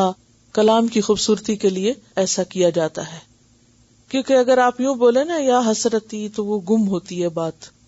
لیکن جب آپ بولتے ہیں یا حسرتا تو اس سے کیا ہوتا ہے، فیلنگ بدل جاتی ہے. یا حسرتا، ہائے افسوس مجھ پر، ہائے حسرت میری. الا ما فرطت فی جنب اللہ، اس پر جو کمی کی، کوتاہی کی میں نے اللہ کی جناب میں. فرط یفرط تفریط، کمی کرنا. اسی سے افراط ہے، زیادتی کرنے کے لیے آتا ہے، اور اسی سے تفریط باب افعال ہو تو زیادتی معنی بن جاتا ہے، تفریط ہو تو کمی بن جاتا ہے، کوتاہی. افسوس مجھ پر کہ میں نے کمی کر دی. کس میں؟ فی جنب اللہ، اللہ کے حق میں. جنب جانب کو کہتے ہیں، اور یہاں مراد اللہ کا حق اور اطاعت ہے. یعنی اللہ کے معاملے میں نے بڑی کوتاہی کی، اللہ کے حقوق ادا نہیں کیے، اس کا حق نہیں پہچانا، اس کی قدر نہیں پہچانی، اور اس کی دی ہوئی نعمتوں کی قدر ہی نہیں کی. وَإِن كُنتُ لَمِنَ السَّاخِرِينَ، اور بے شک تھا میں البتہ مذاق اڑانے والوں میں سے. ان جو ہے عربی میں 5 معنوں میں استعمال ہوتا ہے. ان 5 طریقوں پر استعمال ہوتا ہے. ان شرطیہ بھی ہوتا ہے اگر کے معنوں میں، ان زائدہ بھی ہوتا ہے، انہ کے معنوں میں بھی ہوتا ہے مؤکدہ، اور یہاں پر اصل میں انہ کے معنوں میں ہے. اور انہ کے معنوں میں جب استعمال ہوتا ہے تو اس کی علامت کیا ہوتی ہے؟ آگے لام تاکید آتا ہے. ان کنت لمن الساخرین، تو یہ جو لا ہے اس نے تاکید کا معنی دیا. اور ان نافیہ بھی ہوتا ہے جب اس کے بعد الا آتا ہے، اور کبھی نام کے معنوں میں ہوتا مگر بہت کم. وَإِن كُنتُ لَمِنَ السَّاخِرِينَ، اور بے شک، ان اصل میں ان تھا یہاں پر، اور بے شک میں مذاق اڑانے والوں میں سے تھا. کس کا مذاق؟ ساخر سخریہ کس کو کہتے ہیں؟ کسی کو ذلیل کرنے کے لیے اس کی ہنسی اڑانا، کسی چیز کو کمتر ثابت کرنا. اللہ کی آیات کا، اللہ کے دین کا، اللہ کے بندوں کا، اللہ کے رسولوں کا، جیسا کہ منافقین کی عادت تھی. جب ایک موقع پر ان کو پکڑا گیا تو وہ کہنے لگے کہ ہم تو ایسے ہی مذاق کر رہے تھے. تو کہا گیا کہ اب اللہ و آیاتہ و برسولہ کنتم تستہزئون، کیا اللہ ہی کے ساتھ اور اس کے رسول کے ساتھ اور اس کی آیات ہی کے ساتھ تم کو مذاق کرنا تھا؟ مذاق کرنے کے لیے، ہنسنے کے لیے اور چیزیں کوئی نہیں تھی. تو اس بات پر علماء کا اتفاق ہے کہ جو شخص دین کا یا دین کی کسی چیز کا مذاق اڑاتا ہے وہ کفر کا ارتکاب کرتا ہے، اور یہ حرام ہے اور بہت بڑا جرم ہے. یعنی کبیرہ گناہوں میں سے گناہ ہے کہ انسان اللہ کا یا اس کے رسول کا یا اس کی آیات کا مذاق اڑائے، ان کی ہنسی اڑائے. اسی طرح اولیاء اللہ کا، اللہ کے دوستوں کا یا دین پر عمل کرنے والوں کا مذاق اڑانا بھی جرم ہے. کیوں؟ اس لیے کہ بسا اوقات ہم ایک شخص کو کچھ نہیں کہتے، وہ ہمارا عزیز ہو سکتا ہے، لیکن جو ہی وہ کوئی اسلامی شعار اختیار کرتا ہے تو کیا کرتے ہیں؟ سب اس پر ہنسنے لگتے ہیں. مثلا کسی بچے نے داڑھی رکھ لی یا کسی خاتون نے حجاب کر لیا تو اپنے ہی بہن بھائی اسلام کا دعویٰ کرنے کے ساتھ ساتھ مذاق بھی کر رہے ہوتے ہیں. تو کسی شخص کا مذاق اڑانا اس کے دین پر عمل کرنے کی وجہ سے، یہ بھی بہت بڑا جرم ہے. اور یہ کیوں اتنا بڑا جرم ہے؟ کیونکہ اس سے دوسرا انسان ڈسکریج ہوتا ہے، عمل کرنے والا ہمت چھوڑ بیٹھتا ہے، اور پھر اس کو دیکھ کر کوئی اور بھی ہمت نہیں کرتا کہ اگر میں نے کیا تو میرا بھی مذاق اڑایا جائے گا، اس لیے بہتر ہے کہ میں نہ کروں. کیونکہ ہم ہمیشہ کیا چاہتے ہیں کہ لوگوں میں ایکسیپٹیبل ہوں، لوگ ہمیں ایکسیپٹ کریں، لوگ ہمیں اپریشیٹ کریں. اور جب ہم دیکھتے ہیں کہ ہمارے کسی کام سے ہمارا مذاق اڑایا جائے گا تو ہم فوراً ہی اپنے عمل کو بدل دیتے ہیں. تو اس لیے ایسا شخص دراصل اللہ کے راستے سے روکنے والا ہوتا ہے. تو کیا حکم دیا گیا؟ وَاتَّبِعُوا أَحْسَنَ مَا أُنزِلَ إِلَيْكُم مِّن رَّبِّكُم مِّن قَبْلِ أَن يَأْتِيَكُمُ الْعَذَابُ بَغْتَةً وَأَنتُمْ لَا تَشْعُرُونَ أَن تَقُولَ نَفْسٌ يَا حَسْرَتَ عَلَىٰ مَا فَرَّطتُ فِي جَنبِ اللَّهِ وَإِن كُنتُ لَمِنَ السَّاخِرِينَ. اور پھر آپ دیکھیے کہ یہ حسرت دنیا میں بھی اگر کسی طرح انسان کو پتا چل جائے کہ تمہارے اوپر اس وقت جو مشکل آئی ہوئی ہے وہ تمہارے مثلا دین کے مذاق اڑانے کی وجہ سے ہے، تو اس وقت انسان دنیا کی چھوٹی تکلیف کو دیکھ کر بھی کیا کرتا ہے؟ حسرت. اگر کوئی فیل ہوتا ہے اور اسے کوئی بتاتا ہے کہ تم اس وجہ سے فیل ہوئے ہو کہ تم نے پڑھا نہیں، تو وہ چیز اس کے لیے حسرت ہو جاتی ہے کہ میں نے وقت کیوں ضائع کیا، یا میں یہ کر سکتا تھا، یا میں نے کیوں چھوڑ دیا، یا میں نے توجہ کیوں نہ دی، یا میرے دماغ نے کام کیوں نہ کیا. کیسے کیسے پچھتاوے اور ندامت اور بے چینی ہوتی ہے دنیاوی نقصان پر بھی، جبکہ سمجھ آ جائے کہ غلطی میری ہے. اور دوسری بڑی حسرت انسان کو موت کے وقت ہوگی حتی اذا جاء احدهم الموت قال رب ارجعونی، یہاں تک کہ جب ان میں سے کسی کی موت کا وقت آئے گا تو کیا کہے گا؟ اے میرے رب مجھے واپس بھیج، لعلی اعمل صالحا فیما ترکت، کلا انہا کلمۃ هو قائلها، اس وقت کوئی بھی واپس نہ پلٹ سکے گا۔ موت کا فرشتہ جب سر پہ آ کھڑا ہوگا تو ایک لمحے کی بھی کسی کو ایکسٹینشن نہیں دی جائے گی، ایک منٹ کے لیے بھی کسی کو مزید مہلت نہیں دی جائے گی۔ عام طور پر تو جب ہم امتحان کا پرچہ لکھ رہے ہوتے ہیں تو کھینچ تان کے کہ اچھا وہ ممتحن بیچارہ وہاں کھڑا ہے، ابھی جب تک میری باری آئے گی میں 2-4 لائنیں گھسیٹ سکتا ہوں، تو اس طرح ہم دوسروں کے مقابلے میں زیادتی کر کے زیادہ لکھ لیتے ہیں۔ یہاں تو یہ ناانصافیاں ہو جاتی ہیں کہ جو پہلے جو پکڑا گیا اس کی گئی باری اور جو بعد میں آیا اس نے کچھ اور کر لیا، لیکن موت کے وقت تو جو وقت جس کا لکھا ہے وہ اسی وقت ہی آئے گی، کسی کو بھی کچھ زیادہ وقت نہیں ملے گا۔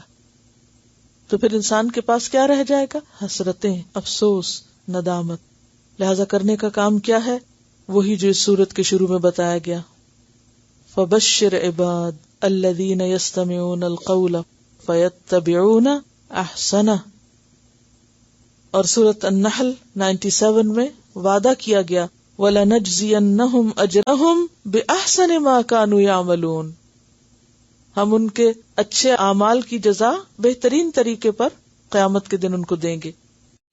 او تقولا، یا کہیں کوئی شخص یہ نہ کہے، کوئی نفس یہ نہ کہے، لو ان اللہ ہدانی، کہ اگر اللہ مجھ کو ہدایت دے دیتا، یعنی میں اتباع کر لیتا، اطاعت کر لیتا، لکنت من المتقین، تو میں بھی متقی لوگوں میں سے ضرور ہوتا۔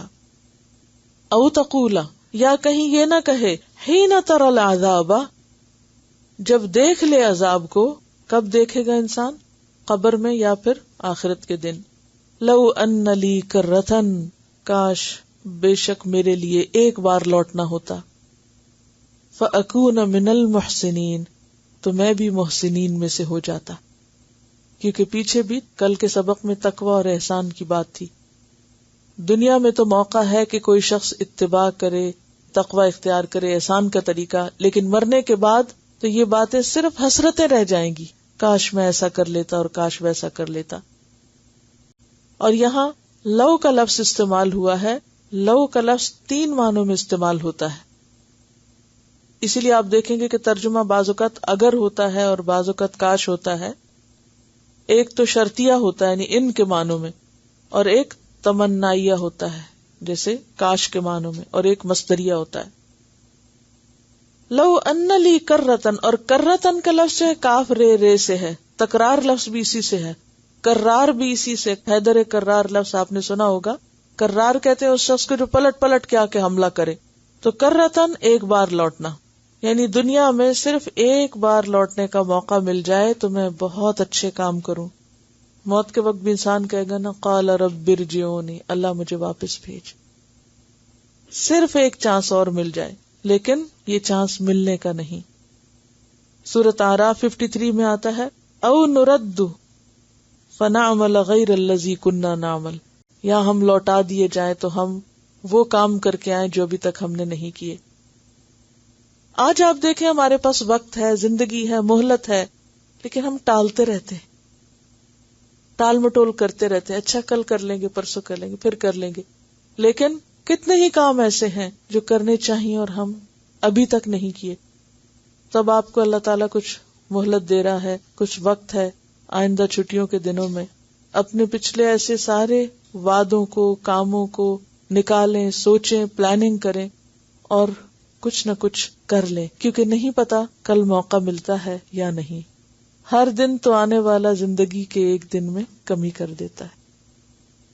وہ جو خزانہ ہمیں ملا ہے، اگر آپ اپنی زندگی کو ایک خزانے سے تعبیر کریں تو ہر روز اس میں سے ایک ایک ڈراپ کم ہو رہا ہے۔ مثلاً ایک پانی کا گلاس اگر ہر روز ایک ڈراپ اس میں سے کم ہو جائے تو اس کا لیول گرتا جاتا ہے حتیٰ کہ وہ ختم ہو جاتا ہے۔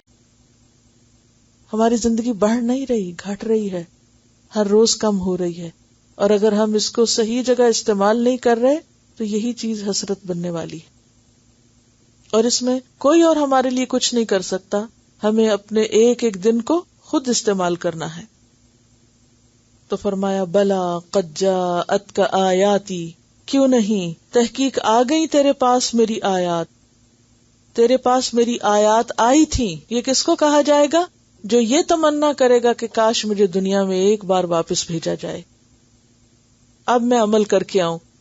تو اس کو بتایا جائے گا کہ تیرے پاس آیات پہنچی تھی، آ گئی تھی، اس وقت کیوں نہ عمل کیا. فکذبت بہا، تو نے ان کو جھٹلا دیا.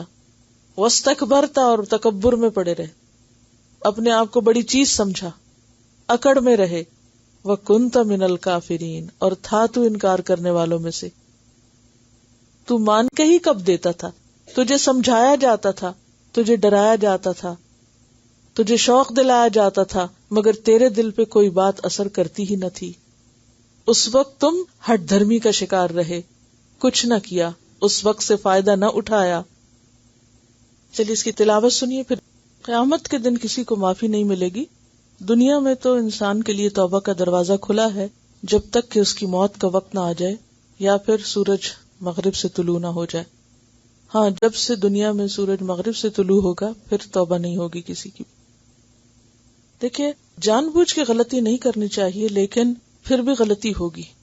آپ اگر نہ بھی جان بوجھ کے کریں پھر بھی غلطی ہوگی، کیونکہ انسان بہت کمزور ہے اور بہت طرف سے گھیرا ہوا ہے. صرف ایک شیطان کے مقابلے پر ہی آپ کتنے پورے اتر سکتے ہیں، جس نے کہا تھا میں آگے سے بھی آؤں گا، پیچھے سے بھی آؤں گا، دائیں سے بھی آؤں گا، بائیں سے بھی آؤں گا. اب ذرا فزیکلی آپ دیکھیے شیطان کو اپنے سامنے دشمن کی حیثیت سے، کہ کوئی شخص 24 گھنٹے آپ کے سر پہ سوار ہے، کبھی سامنے سے، ادھر سے آپ اس کو ہٹاتے ہیں تو پیچھے سے، ادھر سے ہٹاتے ہیں تو ادھر سے ہٹاتے تو ادھر سے، 24 گھنٹے تو وہ آپ کے پیچھے. کیسے نہیں آپ غلطی کریں گے؟ ہوگی غلطی. پھر اچھا چلیں، اس کو کسی طرح دور کیا، اپنے اندر کی خواہشات، ان کو کسی طرح دبایا، آس پاس کے لوگ اور ماحول. کتنے فتنے ہیں دنیا میں. کوئی آسان ہے اس امتحان میں کامیاب ہونا؟ ہر دم چوکنا رہنے کی ضرورت ہے. تو غلطی تو ہوگی، یہ ہو ہی نہیں سکتا. لیکن قرآن پاک کا مطالعہ یہ بتاتا ہے کہ غلطی کا ہونا اتنا برا نہیں جتنا اس پر اصرار کرنا اور پھر نہ پلٹنا ہے. مزید یہ ہے کہ پلٹنے والوں کے درجات اللہ تعالیٰ پہلے سے بھی زیادہ بلند کر دیتا ہے. حضرت آدم علیہ السلام، ان کو اللہ تعالیٰ نے کب چنا، کب پیغمبری عطا کی؟ پہلے تو نہیں کی تھی. جب انہوں نے کہا کہ ربنا ظلمنا انفسنا وان لم تغفر لنا وترحمنا لنکونن من الخاسرین. اسی طرح داؤد علیہ السلام کو اللہ نے کب کہا کہ انا جعلناک خلیفۃ فی الارض، ان کو آزمائش میں ڈال کر. اسی طرح غلطی تو ہر ایک سے ہو سکتی ہے، کیونکہ ہم سب کمزور ہیں، ہم سب کے پیچھے ہمارا دشمن ہر وقت پڑا ہوا ہے. لیکن خیر الخطائین کون ہے؟ سب سے بہترین غلط کار کون ہے؟ جو سب سے بہترین توبہ کرنے والے ہیں. پلٹنا لازم ہے، شرط ہے، اور اس میں دیر نہیں کرنی چاہیے کہ حسرتیں بن جائے سب کچھ، جس کا آگے کہا گیا کہ اگر نہیں پلٹو گے اور غلطی پہ اصرار کرو گے تو پھر قیامت کے دن جا کر سخت ندامت ہوگی. یہی تو شیطان کا ہتھ کنڈا ہے کہ انسان کو مایوس کر کے جو کام وہ کر رہا ہوتا ہے وہ بھی چھڑوا دیتا ہے کہ ہم نے غلطی سے باز نہیں آنا، لہٰذا اب قرآن پڑھنے کا کیا فائدہ. جب پڑھ بھی رہے ہیں اور غلطی کر رہے ہیں تو بہتر ہے نہ پڑھے، نہ پڑھ کے شاید گناہ کم ہو. حالانکہ یہ بھول جاتے ہیں کہ ہر روز کی ڈوز نقصان نہیں دیتی، مزید کچھ بہتری ہی لاتی ہے، مزید فائدہ ہی دیتی ہے. شیطان یہ بھی بھلوائے رکھتا ہے نا کہ اللہ تعالیٰ معاف کر دیتا ہے، لہٰذا وہ وہی رکھتا ہے انسان کو. یہ بھی غلط ہے کہ اللہ تعالیٰ معاف کر ہی دیتے ہیں تو توبہ کرنے کی کیا ضرورت ہے. دیکھیے کہ توبہ تو ہر صورت میں لازم ہے. نبی صلی اللہ علیہ وسلم دن میں 70 سے 100 بار استغفار کرتے تھے، حالانکہ آپ کے اگلے پچھلے گناہ معاف کر دیے گئے تھے. تو بات یہ ہے کہ شرک پر تو توبہ کے بغیر معافی ہے ہی نہیں، اور باقی گناہوں کے لیے مشیت ہے اللہ کی. تو آپ کو کیسے پتا کہ وہ مشیت آپ کے حق میں یا آپ کے خلاف ہے؟ یعنی باقی گناہوں پر جو معافی ہے مطلقاً نہیں ہے، مشیت پر مبنی ہے. کیا معنی اس بات کا؟ چاہے تو معاف کرے. پھر آپ صلی اللہ علیہ وسلم اس آیت کو دہرا کر ساری رات روتے رہے، تو ہم نے کہاں سے گارنٹی لے لی کہ معاف تو ہو ہی جانا ہے، لہٰذا توبہ کس لیے کرنا. جی ہاں، جتنی دفعہ توبہ کرتے ہیں اتنی شرمندگی تو ہوتی ہے نا. دیکھیے، اللہ تعالیٰ کسی انسان کا ماضی نہیں دیکھتا، وہ کیا دیکھتا ہے؟ حال، وہ آج کیا ہے. دونوں اعتبار سے اگر ہم ماضی میں بہت نیک بھی رہے نا اور آج بگڑے ہیں تو یہ بھی بہت خطرناک بات ہے. اور اگر ماضی میں ہم بہت خراب بھی رہ چکے ہیں اور آج ہم واپس آ جاتے ہیں تو اللہ تعالیٰ پچھلا سب کچھ صاف کر دے گا. یہی تو بتایا جا رہا ہے کہ وہ سب کر سکتا ہے. کیونکہ ڈھیٹ شخص کے لیے پلٹنا تو اور بھی زیادہ مشکل ہے. تو جتنی مشکل سے کوئی پلٹے گا، دیکھیں نا ایک شاخ ہے وہ نرم ہے، اس سے چھوٹی موٹی غلطی ہوئی ہے اس کو اگر احساس ہوتا ہے پلٹ آتا ہے، اس کے لیے پلٹنا آسان ہے. لیکن ایک وہ چیز ہے جو سخت ہے، برائیوں کی ایسی عادت پڑ چکی ہے، ایسے پکے ہو چکے ہیں. اب ایسا شخص اگر اپنے آپ کو منا کے اللہ کی طرف پلٹ آتا ہے اور حرام کام جو بھی کوئی غلط چیز وہ کر رہا ہے وہ چھوڑ دیتا ہے، تو چاہے وہ کتنا ہی پکا ہو چکا ہے، وہ جتنی ایفرٹ لگا کے واپس پلٹے گا اس کے لیے اتنا ہی بڑا اجر. تو پلٹنا شرط ہے. لیکن غفلت روکتی ہے انسان کو. اچھا کر لیں گے، ہو ہی جائے گا نا، ابھی ٹائم ہے، کر لیں گے، ابھی تو مجھے یہ اور یہ اور یہ کرنا ہے. ہم اپنی مرضی سے اپنی زندگی کی پلاننگ کیے ہوئے یہ سوچ کے کہ ابھی ہمارے پاس بہت وقت ہے، ابھی تو ہماری عمر ہی کیا ہے. اور پھر اسی غفلت میں اچانک کچھ ہو جاتا ہے. اسی لیے اللہ تعالیٰ کیا فرما رہے ہیں کہ کہیں اچانک تم پر یہ مصیبت نہ آ جائے، کہیں اچانک پکڑ نہ ہو جائے. صرف کوتاہی، صرف غفلت، صرف سستی، صرف احساس کا نہ ہونا کہ ہمیں توبہ کی ضرورت ہے. اور پھر دوسرے انسانوں کو بھی کسی انسان کے ماضی کو نہیں دیکھنا چاہیے اور نہ کسی کی غلطی پر اس کو شرمندہ کرنا چاہیے. جو ہو گیا ہو گیا. ہمارا فرض کیا، اگر کوئی غلطی کر رہا ہو تو اس کو نہی عن المنکر کرے، اس کو روکے کہ یہ نہیں کرو. جب وہ چھوڑ دے تو اس کے ساتھ کیسے ہو جائے جیسے اس نے غلطی کی ہی نہ ہو. جب کوئی اپنی اصلاح کر لیتا ہے تو اللہ کی نظر میں وہ کیسا ہو جاتا ہے، گویا اس نے غلطی کی ہی نہیں. حدیث میں آتا ہے التائب من الذنب کمن لا ذنب له. ذنب یا گناہ سے توبہ کرنے والا ایسا ہے گویا اس نے گناہ کیا ہی نہیں. جب وہ اللہ کی نظر میں اتنا اچھا ہو گیا تو بندوں کو کیا حق پہنچتا ہے کہ کسی کے ماضی کو یاد دلا دلا کے اس کو تانے دیں اور اس کو بار بار کہیں کہ اچھا تمہیں یاد ہے تم کیا تھے. ایسا کرنا جو ہے یہ وہ تو شاید معاف ہو جائے اور جو تانے دینے والا ہو سکتا ہے اس کی پکڑ ہو جائے. جی پچھلی جو میں ریسنٹلی کچھ صورتیں پڑھی ہیں ان میں مجھے ایسا فیل ہوتا ہے کہ انداز جو ہے اور سخت ہوتا جا رہا ہے کہ اگر اخلاص نہیں تو you're not acceptable. جیسے جھوٹ اور کفر کی بات اکٹھی آ گئی. اس طرح سے ہم نے امانت کی بھی بات پڑھی. اتنی زیادہ چیزیں آئی تھیں کہ مجھے لگ رہا تھا کہ جیسے ہر ایک غلطی ہمیں اتنی کوٹ کوٹ کے بھری ہوئی ہے کہ سمجھ نہیں آتا کہ بندہ لوٹے کیسے, where to start from. when you look at yourself you're so confused کہ کہاں سے شروع کرو کہاں پہ ختم کرو. اللہ تعالیٰ معاف بھی کریں گے کہ نہیں, مگر یہ آیت پڑھ کے ایسا لگ رہا ہے کہ the first thing to do is استغفار. شروع کرو استغفار سے. جب بھی کوئی غلطی ہو realize it, say استغفر اللہ and then take the next step. اس سے الحمدللہ اتنا مائنڈ کلیئر ہو گیا اور دن میں ایسا سکون آیا کہ it's not the end. It's not the end. Start with استغفار and inshallah take one step at a time. اور ایک کیسٹ موجود ہے اللہ کی رحمت سے مایوس نہ ہو ان آیات پر.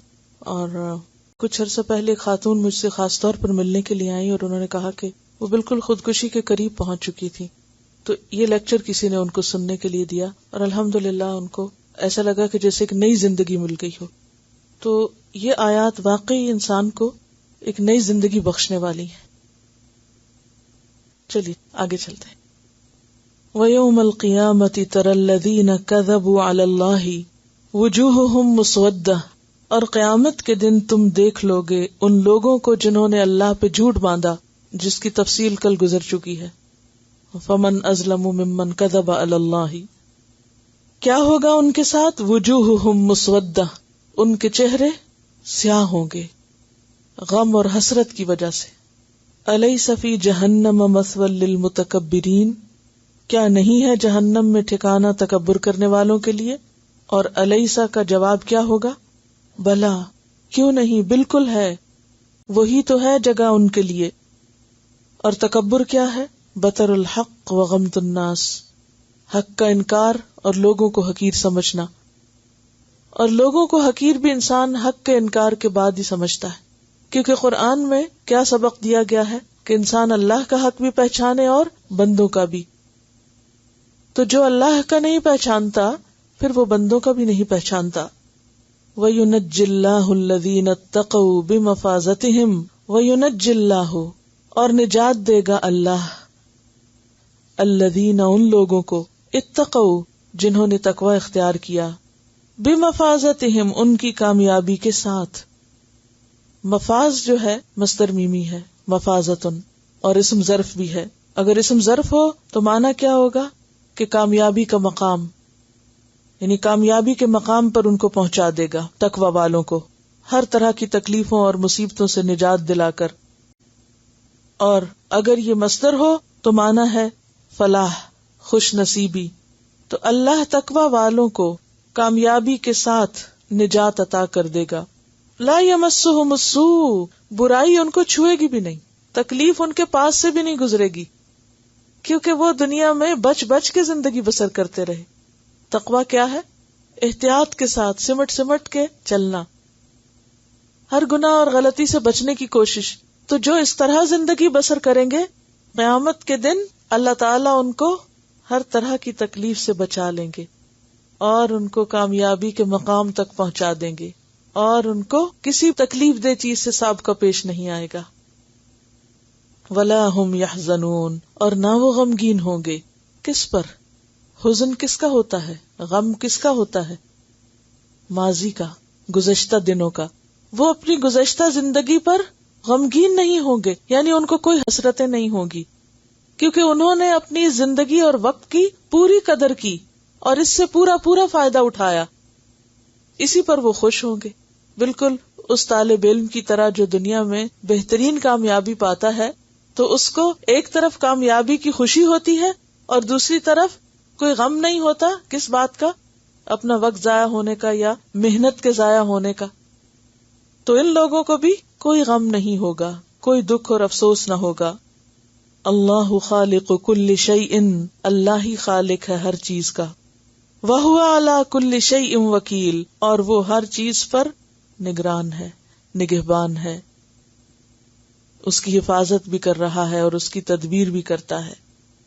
تو جو خالق ہے وہی وکیل ہے، جس نے پیدا کیا ہے وہی مدبر ہے، وہی اپنی ہر چیز کی حفاظت کر رہا ہے، ہر چیز کی نگرانی کر رہا ہے. لہو مقالید السماوات والارض اسی کے لیے ہیں کنجیاں آسمانوں اور زمین کی. مقالید مقلاد یا مقلید کی جمع ہے. آسمانوں کے خزانے ہو یا زمین کے، سب کی کنجیاں اور سب کی جو اصل ہے وہ اس کے پاس ہے. جتنا چاہے خرچ کرے، جو چاہے کرے. والذین کفروا بآیات اللہ اور وہ لوگ جنہوں نے اللہ کی آیات کا انکار کیا، اور آیات سے مراد شرعی بھی اور کونی بھی. اولئک ھم الخاسرون وہی لوگ، وہ دراصل خسارہ پانے والے ہیں. یہاں بھی ضمیر فصل آئی ہے کہ اصل میں تو یہی نقصان اٹھانے والے ہیں. کہاں پر؟ آخرت میں.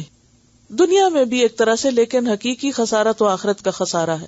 اور یہ ہو سکتا ہے کہ ایک شخص دنیا میں انتہائی کامیاب ہو، پوری دنیا میں اس کا ڈنکا بج رہا ہو کہ یہ سب سے زیادہ پاورفل شخص ہے، کامیاب شخص ہے، جو یہ چاہتا تھا اس کو مل گیا.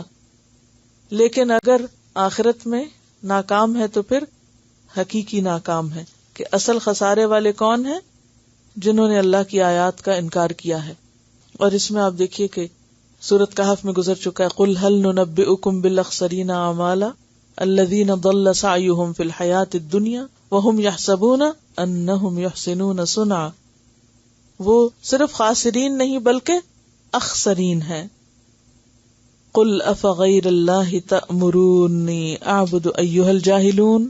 قل کہہ دیجئے، افغیر اللہ کیا پھر اللہ کے سوا، تأمرونی تم مجھے حکم دیتے ہو. یہ اصل میں تھا تأمروننی، تو دو نون جمع ہوئے تو کیا بن گیا؟ تأمرونی. افغیر اللہ تأمرونی کیا اللہ کے سوا تم مجھے حکم دیتے ہو، اعبدو کہ میں عبادت کروں، ایھا الجاہلون اے جاہلو. یہاں پر آپ دیکھیے کہ خالق اللہ ہے، وکیل اللہ ہے، مقالید کا مالک وہ ہے. اس کو چھوڑ کر تم مجھ سے چاہتے ہو کہ میں کسی اور کا بندہ بن جاؤں. اور اعبدو کا لفظ کس سے ہے؟ عبادت سے. اور عبادت کیا ہے؟ اسم ہے جس کا اطلاق کس پر ہوتا ہے؟ ہر اس کام پر جو اللہ کو خوش کر دے، خواہ وہ قول سے ہو خواہ وہ فعل سے ہو. خواہ وہ ظاہراً ہو خواہ وہ باطناً ہو. کیا ہوتی ہے عبادت؟ ہر وہ کام جو اللہ کو خوش کر دے، چاہے وہ زبان سے ہو، چاہے وہ جوارے سے ہو، چاہے وہ سب کے سامنے کریں، چاہے چھپ کے کریں. تو اے جاہلو، تم چاہتے ہو کہ میں اللہ کو خوش کرنے کی بجائے اوروں کو خوش کروں، اس کو چھوڑ کر اوروں کا بندہ بن جاؤں، اوروں کے آگے جھکوں. دیکھیے، کچھ تو اپنے نفس کے بندے ہوتے ہیں، نفس کا غلام جس کو کہتے ہیں. وہ کیا کرتے ہیں؟ ہر وہ کام کرتے ہیں جو ان کا دل چاہتا ہے، وہ نہیں کرتے جو اللہ چاہتا ہے. اگر کوئی ہمیں ایسے کسی کام کا حکم دے تو وہ دینے والا کیا کہلاتا ہے اللہ کی نظر میں؟ کیا ہے اس کا مقام؟ جاہل، خواہ وہ ہائیسٹ ڈگری رکھتا ہو دنیاوی. جہالت کے دو معنی ہوتے ہیں نا، ایک ہوتا ہے لا علمی اور ایک ہوتا ہے حماقت. جہل جو ہے اس کے دو اسباب ہوتے ہیں، ایک لا علمی اور دوسرے حماقت، ناسمجھی. یا تو بندہ جانتا ہی کچھ نہیں، یا جانتا ہے سمجھتا نہیں، پتا ہے مگر اس کے اندر کچھ نہیں اترا ہوا، تو وہ سفیہ ہے. تو اے جاہلو، تم چاہتے ہو کہ میں اللہ کو چھوڑ کر کسی اور کا بندہ بن جاؤں، تم مجھے اس بات کا حکم دیتے ہو، تم کہتے مجھ سے کیا ہو، چاہتے مجھ سے کیا ہو. تو اس سے کیا پتا چلتا ہے کہ کوئی بھی شخص، خواہ وہ آپ کا اپنا اندر کا نفس ہو یا کوئی باہر کا شخص ہو، اگر اللہ کو چھوڑ کر کسی اور کی طرف بلائے تو وہ بلانے والا کچھ سمجھدار نہیں، بے وقوف ہے. وَلَقَدْ أُوحِيَ إِلَيْكَ وَإِلَى الَّذِينَ مِن قَبْلِكَ، اور البتہ تحقیق وحی کی گئی تیری طرف اور ان لوگوں کی طرف جو آپ سے قبل تھے. کس سے خطاب ہے؟ نبی صلی اللہ علیہ وسلم سے. آپ سے بھی اور پہلے سب پیغمبروں سے وحی کر کے کیا خطاب کیا گیا؟ لَإِنْ أَشْرَكْتَ، البتہ اگر شرک کیا تم نے، لَيَحْبَطَنَّ عَمَلُكَ، البتہ ضرور ضائع ہو جائے گا تمہارا عمل. یہ کس کو کہا جا رہا ہے؟ نبی صلی اللہ علیہ وسلم کو. شرک کا گناہ ایسا ہے اگر کسی سے بھی ہو جائے، خواہ وہ تمام انسانوں کے سردار ہی کیوں نہ ہو، تو اس کا انسٹنٹ نقصان کیا ہے؟ سارے عمل کا صفایا. شرک ایسے بام کی طرح ہے جو کسی جگہ پہ برسے تو کچھ نہ باقی چھوڑے، کوئی معمولی چیز نہیں. آپ دیکھیے کہ اگر ایک شخص دنوں نے ایک کام کرتا رہتا ہے اور پھر ایک شرک کا کام کرتا ہے تو وہ کیا کرتا ہے؟ گویا پورے کام کی صفائی کر دیتا، سب جیسے توبہ سارے گناہ مٹا دیتی ہے، ایسے ہی شرک ساری نیکیاں مٹا دیتا ہے. لَيَحْبَطَنَّ، لام بھی تاکید کا ہے، نون بھی تاکید کا ہے، ضرور ضرور ضائع ہو جائیں گے عملک. سورۃ الانعام میں باقی پیغمبروں کے بارے میں بھی آتا ہے، وَلَوْ أَشْرَكُوا لَحَبِطَ عَنْهُمْ مَا كَانُوا يَعْمَلُونَ، اگر انہوں نے شرک کیا تو ان کے بھی سارے اعمال ضائع ہو جائیں گے. وَلَتَكُونَنَّ مِنَ الْخَاسِرِينَ، اور البتہ تم ضرور ہو جاؤ گے نقصان اٹھانے والوں میں سے. اس کا یہ مطلب نہیں کہ نعوذ باللہ آپ صلی اللہ علیہ وسلم سے کوئی شک تھا یا احتمال تھا کہ آپ کوئی شرک کریں گے. آپ کو خطاب کر کے سب کو سنا دیا گیا کہ یہ ایک ایسی چیز ہے کہ جو کسی سے بھی گوارا نہیں، کسی سے بھی قبول نہیں، چاہے کوئی سید الانبیاء ہی کیوں نہ ہو. بل اللہ فاعبد، بلکہ اللہ ہی کی پس تم عبادت کرو. وَقُم مِّنَ الشَّاكِرِينَ، اور ہو جاؤ شکر کرنے والوں میں سے. کس کو کہا جا رہا ہے؟ یہ نبی صلی اللہ علیہ وسلم کو. جیسے ایک اور جگہ پر بھی آتا ہے نا، وَاعْبُدْ رَبَّكَ حَتَّى يَأْتِيَكَ الْيَقِينُ، موت کے آنے تک اپنے رب کی عبادت میں لگے رہو. پھر عبادت کا کیا معنی ہوا؟ ہر وہ عمل کرتے رہو جس سے اللہ راضی ہو جائے، چاہے وہ بہت بڑا کام ہو چاہے وہ چھوٹا سا کام ہو. تو گویا ہماری ساری زندگی کیسے عبادت ہو سکتی ہے؟ اگر ہم ہر وقت ایک واچ رکھیں اپنے اوپر، کس بات کی کہ اس وقت کا جو میں کام کر رہی ہوں یہ میرے رب کو کیسا لگتا ہے، پسند ہے یا نہیں.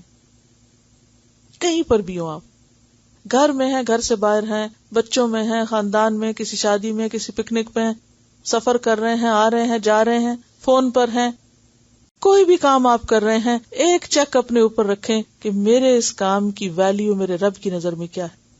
آپ کسی کو کال ہی کر رہے ہیں، کسی کا حال پوچھ رہے ہیں، کسی کو کوئی نصیحت کر رہے ہیں، کسی کو کوئی کام کہہ رہے ہیں یا کسی کا کچھ سن رہے ہیں، کسی کی کوئی ضرورت پوری کر رہے ہیں، کیا نیت ہونی چاہیے اس وقت؟ کیا خیال ہونا چاہیے, کیا سوچ ہونی چاہیے, کیوں کر رہا ہوں, کیا یہ کام میرے رب کو ہے پسند؟ اگر ہے مطمئن ہو جائیں اور پھر نیت خالص کر کے جم جائیں, کرتے رہیں. اور اگر وہ کام غلط ہے تو ساری دنیا بھی اگر انعام میں ملنے والی تو انکار کر دیں کہ یہ نہیں ہو سکتا, چاہے کرانے والا کوئی بھی ہے. کیونکہ کیا کہا, اے جاہلو تم مجھے حکم دیتے ہو میں اللہ کو چھوڑ کے کسی اور کی مانوں, اس کو راضی کروں, اس کو خوش کروں, یہ کیسے ہو سکتا ہے؟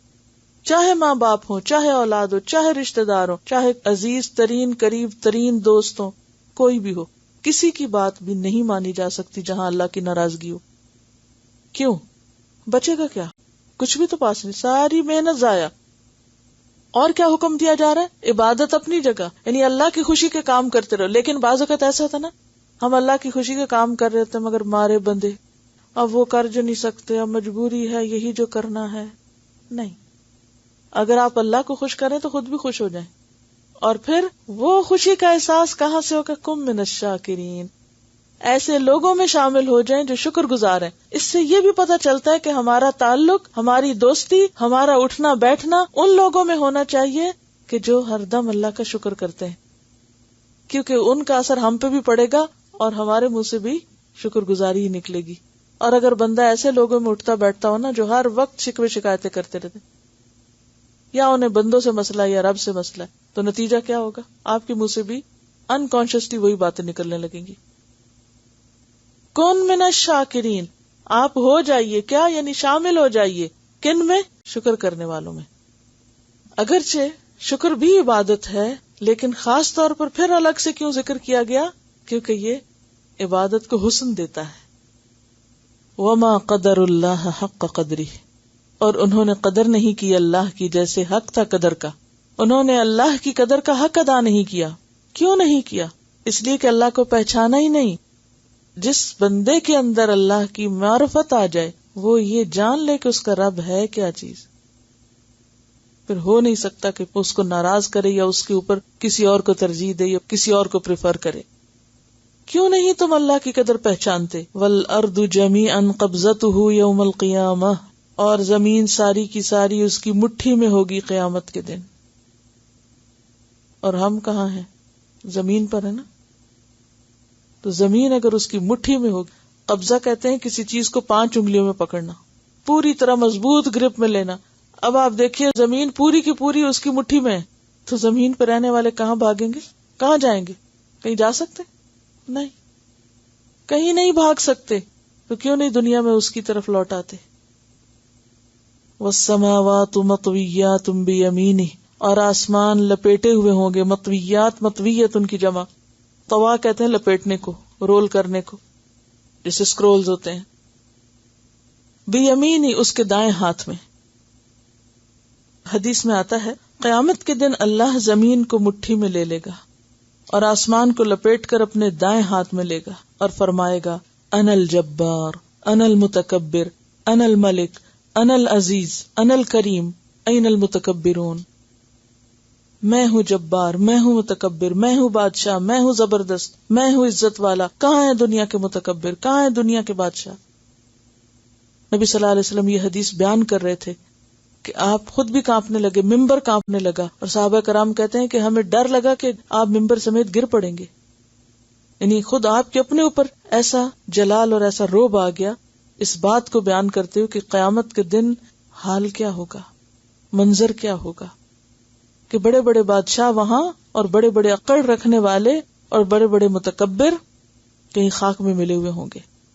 وما قدر اللہ حق قدری, ہمیں اللہ کی قدر نہیں, ہم جانتے نہیں کہ وہ ہستی ہے کیا. اور ساری خرابیوں کی جڑ یہی ہے, سب گناہوں اور فساد اور خرابی کی جڑ یہی بات ہے کہ ہم یہ نہیں جانتے کہ اللہ کی طاقت کیا ہے, وہ کس طرح پکڑ سکتا ہے. وہ ایسے پکڑے گا کہ آسمان بھی لپیٹ کے پکڑ لے گا اور زمین کو بھی, اور کوئی بھی کہیں بھاگ نہ سکے گا, سب بے اختیار ہو جائیں گے. سبحانہ وتعالی عما یشرکون, پاک ہے وہ اور بہت بلند اس سے جو لوگ شریک ٹھہراتے ہیں. یعنی یہ بت اور اصنام اور انسان جن کو بھی لوگ اللہ کے برابر کیے ہوئے ہیں وہ ان سے بہت ہی اونچا ہے. ونفخ فی الصور, اور سور میں پھونک مار دی جائے گی.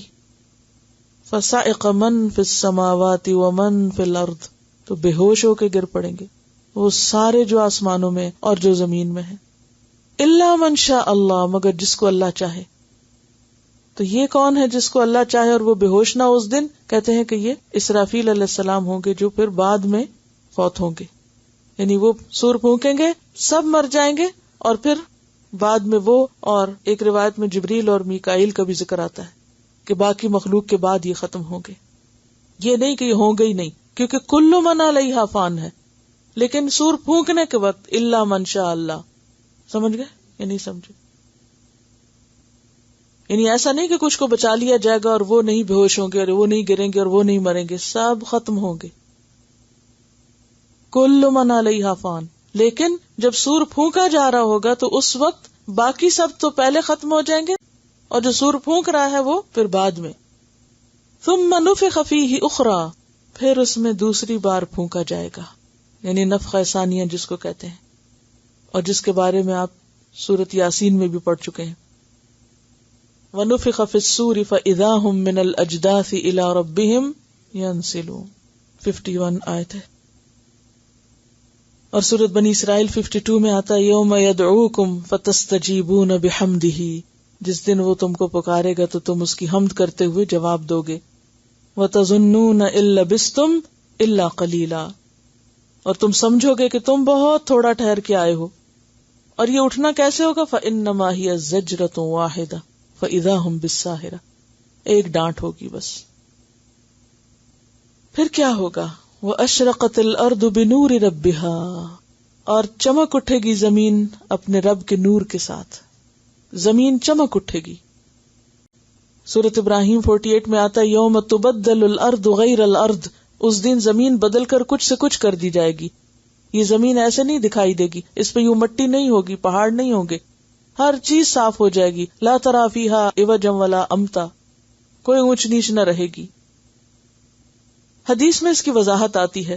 سہیل بن عدی سے روایت ہے، بخاری کی روایت ہے، قیامت کے دن لوگوں کا حشر ایک سفید سرخی آمیز زمین پر ہوگا، جیسے میدے کی روٹی سفید ہوتی، یعنی گول روٹی کی طرح سفید پلین، جس میں سرخی شیڈ ہوگا، یعنی پنکش ہوگی ایک طرح سے، اور اس میں چمک بھی ہوگی، اور سارے لوگ بس ان کو اتنی جگہ ملے گی کہ وہ کھڑے ہو سکیں، ادھر لیٹنے کی اور آرام فرمانے کی اور ادھر ادھر سیر کرنے کی جگہ نہیں ہوگی، بلکہ اول و آخر جب سب جمع ہوں گے سب کے سب کھڑے ہوں گے، اور پھر وہ میدان حشر بنے گی. وَأَشْرَقَتِ الْأَرْضُ بِنُورِ رَبِّهَا وَوُضِعَ الْكِتَابُ، اور رکھ دیا جائے گا اعمال نامہ، رکھ دی جائے گی کتاب.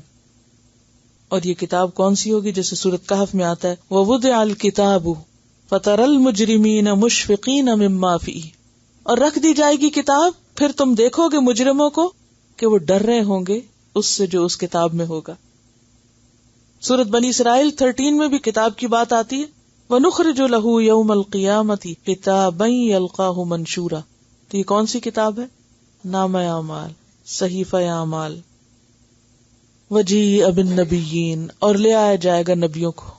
اب آپ امیجن کرتے جائیں، زمین چمک رہی ہے، بالکل پلین ہموار ہے جیسے ماربل کا فلور ہو، ہر ایک کھڑا ہے، انبیاء آ گئے، اللہ کا دربار لگا ہے، اعمال نامے لوگوں کو دے دیے گئے ہیں، انبیاء کو بھی بلا لیا گیا ہے کیونکہ اب گواہیاں ہونی ہے نا. والشہداء، اور سارے گواہ بھی آ گئے. اور یہ گواہ انسان کے دائیں بائیں جو کرامن کاتبین ہیں وہ بھی ہو سکتے ہیں، کیونکہ سورۃ قاف آیت 21 میں آتا ہے وَجَاءَتْ كُلُّ نَفْسٍ مَعَهَا سَائِقٌ وَشَهِيدٌ، اور آ گیا ہر شخص کے اس کے ساتھ ایک ہانک کے لانے والا اور ایک گواہ ہے. وہ فرشتے جو اعمال نامہ لکھ رہے ہیں، تیار کیا انہوں نے، وہ صرف کتاب نہیں لائیں گے، خود بھی ساتھ ہی ہوں گے تاکہ کسی کلیریفیکیشن کی ضرورت ہو تو وہ بتا سکے. رپورٹ لکھنے والے خود بھی ساتھ حاضر ہوں گے. پھر انبیاء بھی ہوں گے، اور امت مسلمہ کو بھی شہداء کہا گیا ہے، ان کو بھی گواہی دینی ہوگی. کیونکہ کسی بھی عدالت میں کیا منظر ہوتا ہے، جج کے علاوہ مجرم ہے، گواہ ہیں. وَقُضِيَ بَيْنَهُمْ بِالْحَقِّ، اور فیصلہ کر دیا جائے گا ان کے درمیان حق کے ساتھ. حق کے ساتھ کوئی ناانصافی نہیں ہوگی، ہر شخص جو کچھ لایا وہی پائے گا. وَهُمْ لَا يُظْلَمُونَ، اور وہ ظلم نہ کیے جائیں گے. سورۃ الانبیاء 47 میں آتا ہے وَنَدَعُ الْمَوَازِينَ الْقِسْطَ لِيَوْمِ الْقِيَامَةِ فَلَا تُظْلَمُ نَفْسٌ شَيْئًا وَإِنْ كَانَ مِثْقَالَ حَبَّةٍ مِّنْ خَرْدَلٍ أَتَيْنَا بِهَا وَكَفَى بِنَا حَاسِبِينَ. رائی کے دانے برابر بھی کوئی چیز ہے تو وہ بھی سامنے رکھ دی جائے گی, کچھ بھی چھپا نہ رہ جائے گا. ان اللہ لا یظلم مثقال ذرۃ وان تک حسنۃ یضاعفها ویؤت من لدنہ اجرا عظیما. سورۃ النساء آیت 40 میں آتا ہے وقضی بینہم بالحق وہم لا یظلمون ووفیت کل نفس ما عملت, اور پورا پورا دے دیا جائے گا ہر شخص کو جو بھی اس نے عمل کیا ہوگا. وفیہ کا لفظ وفا سے ہے, پورا پورا دینا. وَهُوَ أَعْلَمُ بِمَا يَفْعَلُونَ, اور وہ خوب جانتا ہے جو کچھ وہ کرتے ہیں. کون؟ انسان جو کچھ کرتے ہیں اللہ کو خود بھی پتا ہے, پھر اللہ تعالیٰ فرشتوں سے بھی لکھوا رہا ہے, اور پھر وہ فرشتے بھی وہاں موجود ہوں گے, اور انبیاء بھی موجود ہوں گے, اور شہداء بھی موجود ہوں گے, اور کوئی شخص کہیں بھی بھاگ نہ سکے گا, جھوٹ بول ہی نہ سکے گا. جس نے جو کیا ہوگا وہی اس کو دیا جائے گا. اب کیا ہوگا؟ ساتھ ساتھ فیصلہ ہوتا جائے گا اور لوگوں کے گروہ جنت یا جہنم میں جانے کے لیے تیار کھڑے ہوں گے. وسیق الذین کفروا الی جہنم زمرا, اور ہانکے جائیں گے وہ لوگ جنہوں نے کفر کیا جہنم کی طرف گروہ در گروہ. زمر زمرت ان کی جمع ہے, بڑی جماعت کے لیے آتا ہے, اور خاص طور پر بہت بڑا گروہ اگر کہیں جا رہا ہو چھوٹے چھوٹے ٹکڑوں میں, جیسے بہت سے لوگ اکٹھے کہیں نکلتے ہیں تو پھر کیا ہوتا ہے, اس بڑے گروہ میں پھر چھوٹے چھوٹے گروہ بن جاتے ہیں. تو بڑے گروہ میں چھوٹے چھوٹے گروہوں کا بننا زمر کہلاتا ہے. وسیق الذین کفروا الی جہنم زمرا, اور ہانکے جائیں گے لوگ جہنم کی طرف گروہ در گروہ. اور یہ کون ہوں گے جنہوں نے کفر کیا؟ سورۃ طور آیت 13 میں آتا ہے یوم یدعون الی نار جہنم دعا, جس دن نار جہنم کی طرف وہ دھکے دیے جائیں گے, یعنی ان کو پش کیا جائے گا, دھکے دے دے کے آگے کیا جائے گا. اور پھر ایک ایک کر کے نہیں, فوج کی فوج اس میں پھینکی جائے گی. کلما القی فیہا فوج سألہم خزنتها الم یأتکم نذیر قالوا بلی قد جاءنا نذیر فکذبنا وقلنا ما نزل اللہ من شیء ان انتم الا فی ضلال کبیر. سورۃ اعراف میں آتا ہے قال ادخلوا فی امم قد خلت من قبلکم, یہ جو جہنم میں پہلے فوجیں گئی ہیں اس میں تم بھی چلو. من الجن والانس فی النار کلما دخلت امۃ لعنت اختها. تو اس سے کیا پتہ چلتا ہے کہ جہنم میں لوگ گروہ در گروہ ڈالے جائیں گے. سورۃ صاد 59 میں آتا ہے ھذا فوج مقتحم, یہ فوج گھسی آ رہی ہے, معکم تمہارے ساتھ, لا مرحبا بہم انہم صالوا النار. کیونکہ دنیا میں بھی لوگ گروہوں کے ساتھ ہے نا, کوئی کسی میں ہے کوئی کسی میں, ہر ایک کے اپنے اپنے گروہ ہیں لوگوں کے. انسان اکیلا نہیں رہتا, گروہوں میں رہتے, یہ ضرورت ہوتی ہے اس کی, چاہے تو وہ ایک گروہ کے ساتھ لگ جائے یا دوسرے کے ساتھ. حتی اذا جاؤہا, یہاں تک کہ وہ جہنم کے قریب پہنچ جائیں گے. اب یہ عدالت سے لے کر جہنم کے قریب آنے تک کی جگہ کی بات ہو رہی تھی کہ گروہ در گروہ موو کر رہے ہیں. اس کے پاس پہنچ گئے. فتحت ابوابہا, اس کے دروازے کھول دیے جائیں گے, گیٹس کھول دیے جائیں گے جہنم کے. وقال لہم خزنتہا, اور ان سے کہیں گے اس کے چوکیدار. خزن جو ہے خازن کی جمع ہے, اور خزانہ کس کو کہتے ہیں؟ جمع کی ہوئی چیز کو. تو جہنم میں بھی لوگوں کو جمع ہونا ہے نا, جہنم کا خزانہ جہنم کے لوگ ہیں, تو اس کی حفاظت کریں گے کون؟ یہ چوکیدار. الم یأتکم رسل منکم, کیا نہیں آئے تھے تمہارے پاس کوئی رسول تم میں سے؟ یتلون علیکم آیات ربکم, جو تم پر تمہارے رب کی آیات پڑھ کے سناتے. تمہیں کوئی آیات سنانے والا نہیں آیا تھا؟ الم یأتکم نذیر وینذرونکم, اور وہ ڈراتے تم کو, لقاء یومکم ھذا, تمہارے اس دن کی ملاقات سے تم کو خبردار کرتے, تمہیں بتاتے کہ ایک دن یہ بھی آنے والا ہے. قالوا بلا, وہ اقرار کریں گے, کیونکہ اللہ تعالیٰ فرماتے ہیں وما کننا معذبین حتی نبعث رسولا, ہدایت کا پیغام تو اللہ نے بھیجا, کوئی خود آنکھ اٹھا کے نہ دیکھے تو اس کی اپنی مرضی. قالوا بلا, وہ کہیں گے کیوں نہیں, ولکن حقت کلمۃ العذاب علی الکافرین, لیکن حق ہو گئی عذاب کی بات کافروں پر. کون سی بات؟ سورۃ ہود آیت 119 میں لَأَمْلَأَنَّ جَهَنَّمَ مِنَ الْجِنَّةِ وَالنَّاسِ أَجْمَعِينَ. قِيلَ ادْخُلُوا أَبْوَابَ جَهَنَّمَ، کہا جائے گا داخل ہو جاؤ جہنم کے دروازوں میں، جاؤ اندر. خالدین فیہا، ہمیشہ رہنے کے لیے اس میں، پرماننٹ ریزیڈنس.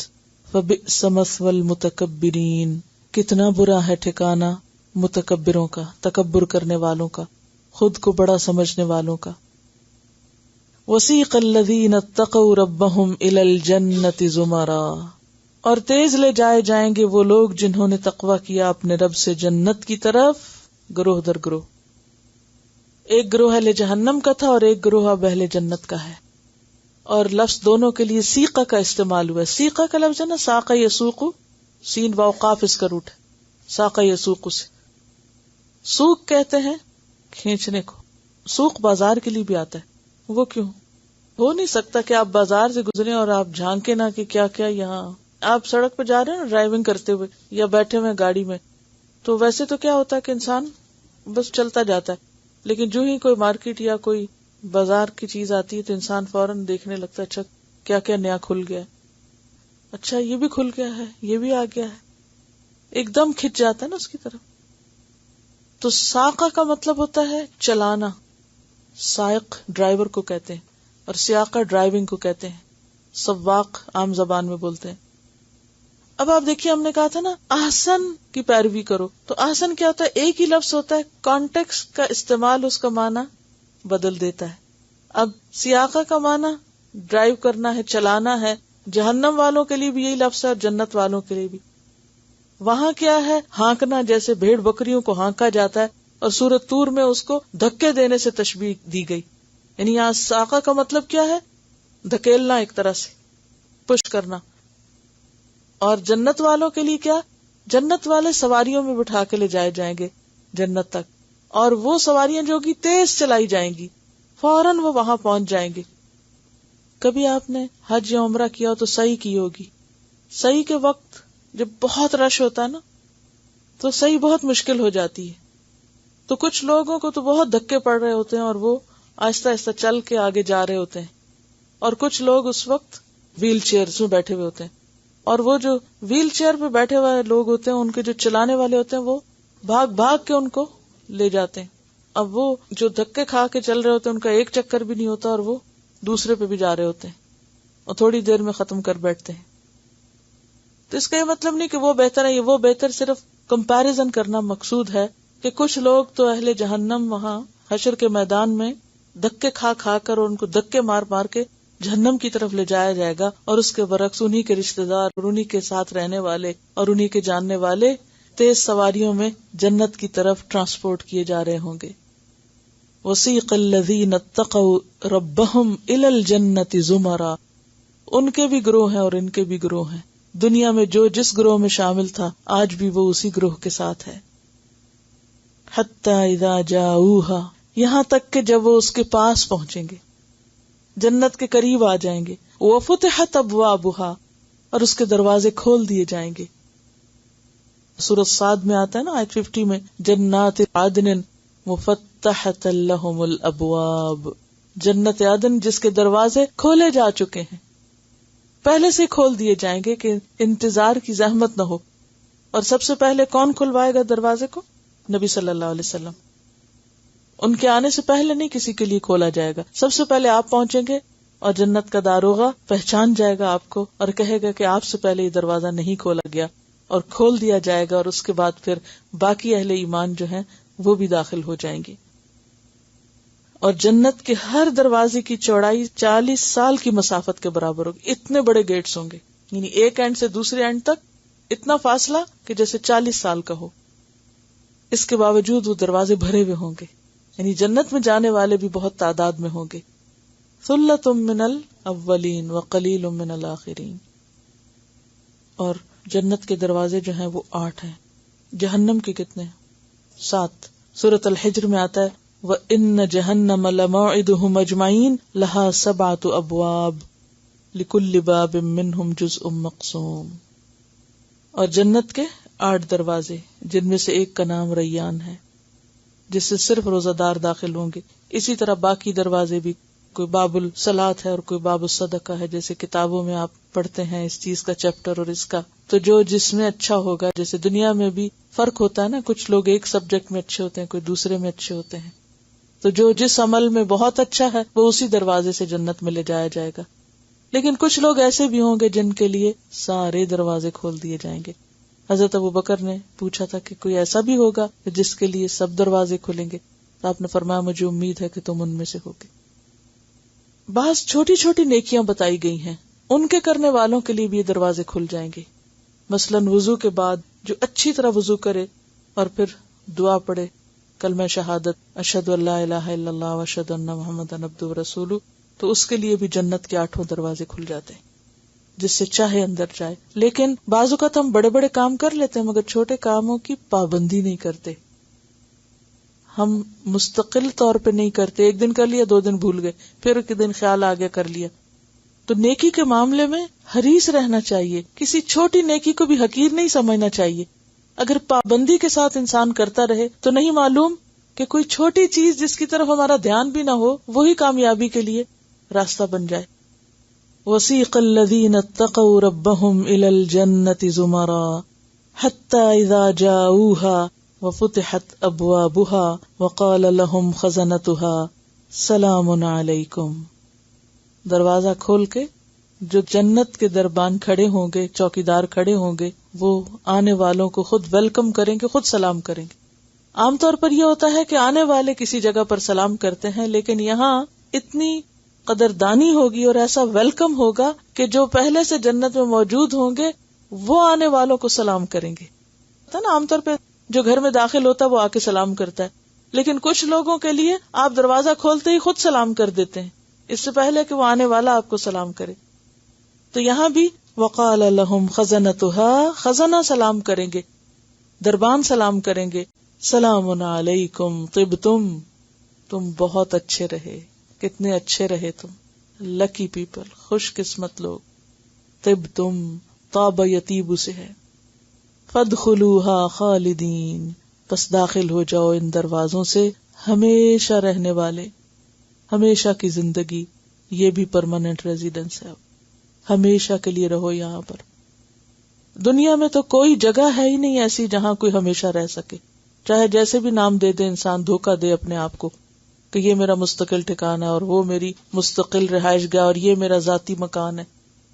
بھلے کسی کا ذاتی ہے یا کوئی کرائے پہ رہ رہا ہے یا کوئی کسی بھی جگہ پہ رہ رہا ہے، کوئی جھونپڑے میں رہ رہا ہے یا کسی محل میں رہ رہا ہے، کوئی کسی کا مستقل ٹھکانہ نہیں ہے، سب کو دھوکہ ہے.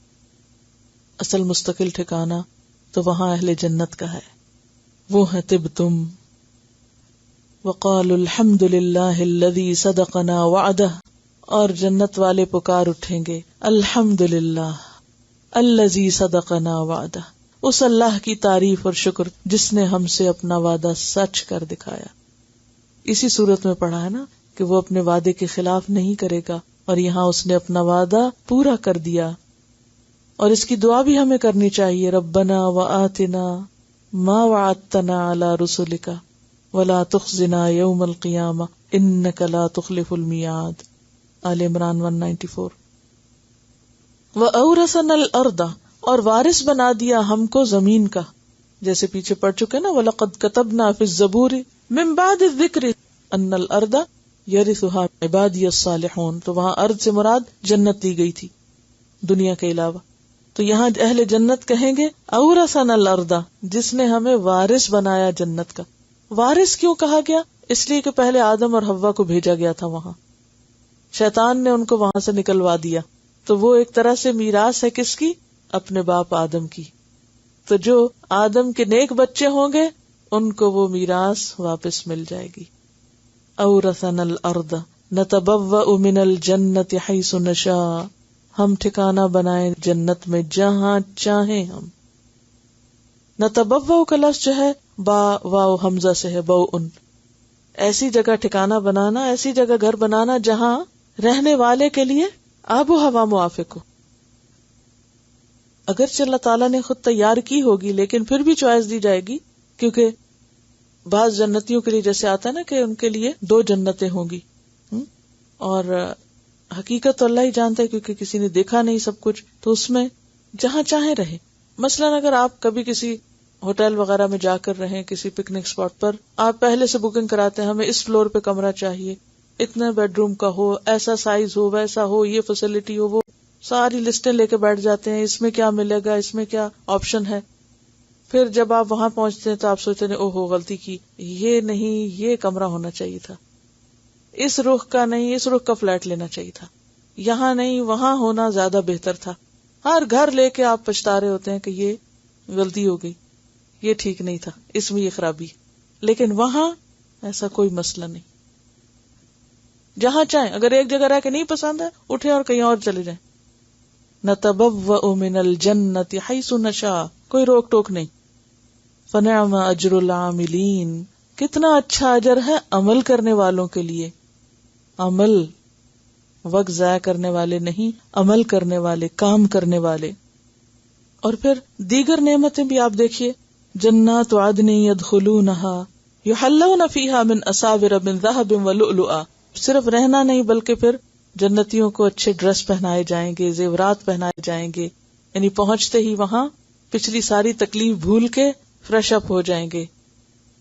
وَلِبَاسُهُمْ فِيهَا حَرِيرٌ وَقَالُوا الْحَمْدُ لِلَّهِ الَّذِي أَذْهَبَ عَنَّا الْحَزَنَ إِنَّ رَبَّنَا لَغَفُورٌ شَكُورٌ الَّذِي أَحَلَّنَا دَارَ الْمُقَامَةِ مِنْ فَضْلِهِ لَا يَمَسُّنَا فِيهَا نَصَبٌ وَلَا يَمَسُّنَا فِيهَا لُغُوبٌ.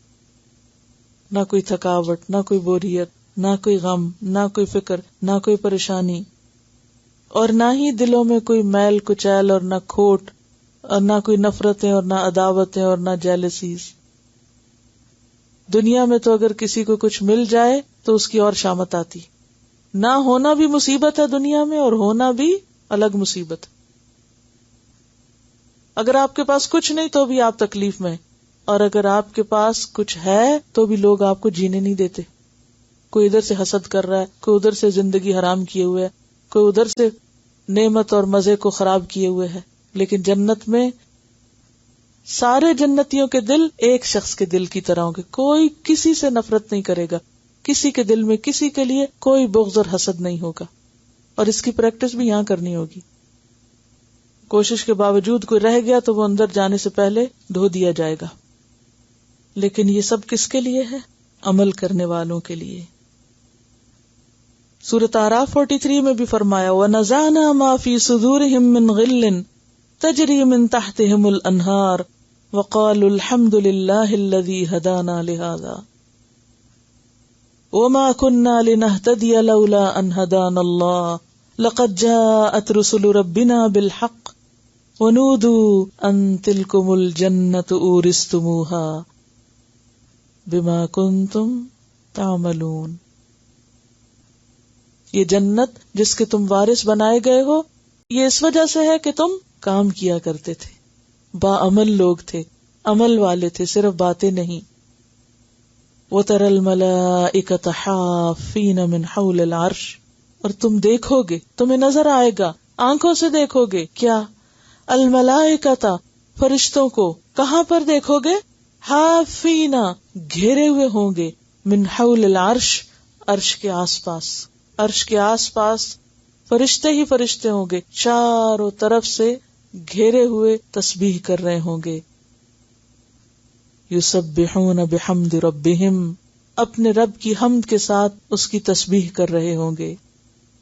وقضی بینہم بالحق، اور ان سب لوگوں کے درمیان حق کے ساتھ فیصلہ کر دیا جائے گا اور عدالت برخاست ہو جائے گی.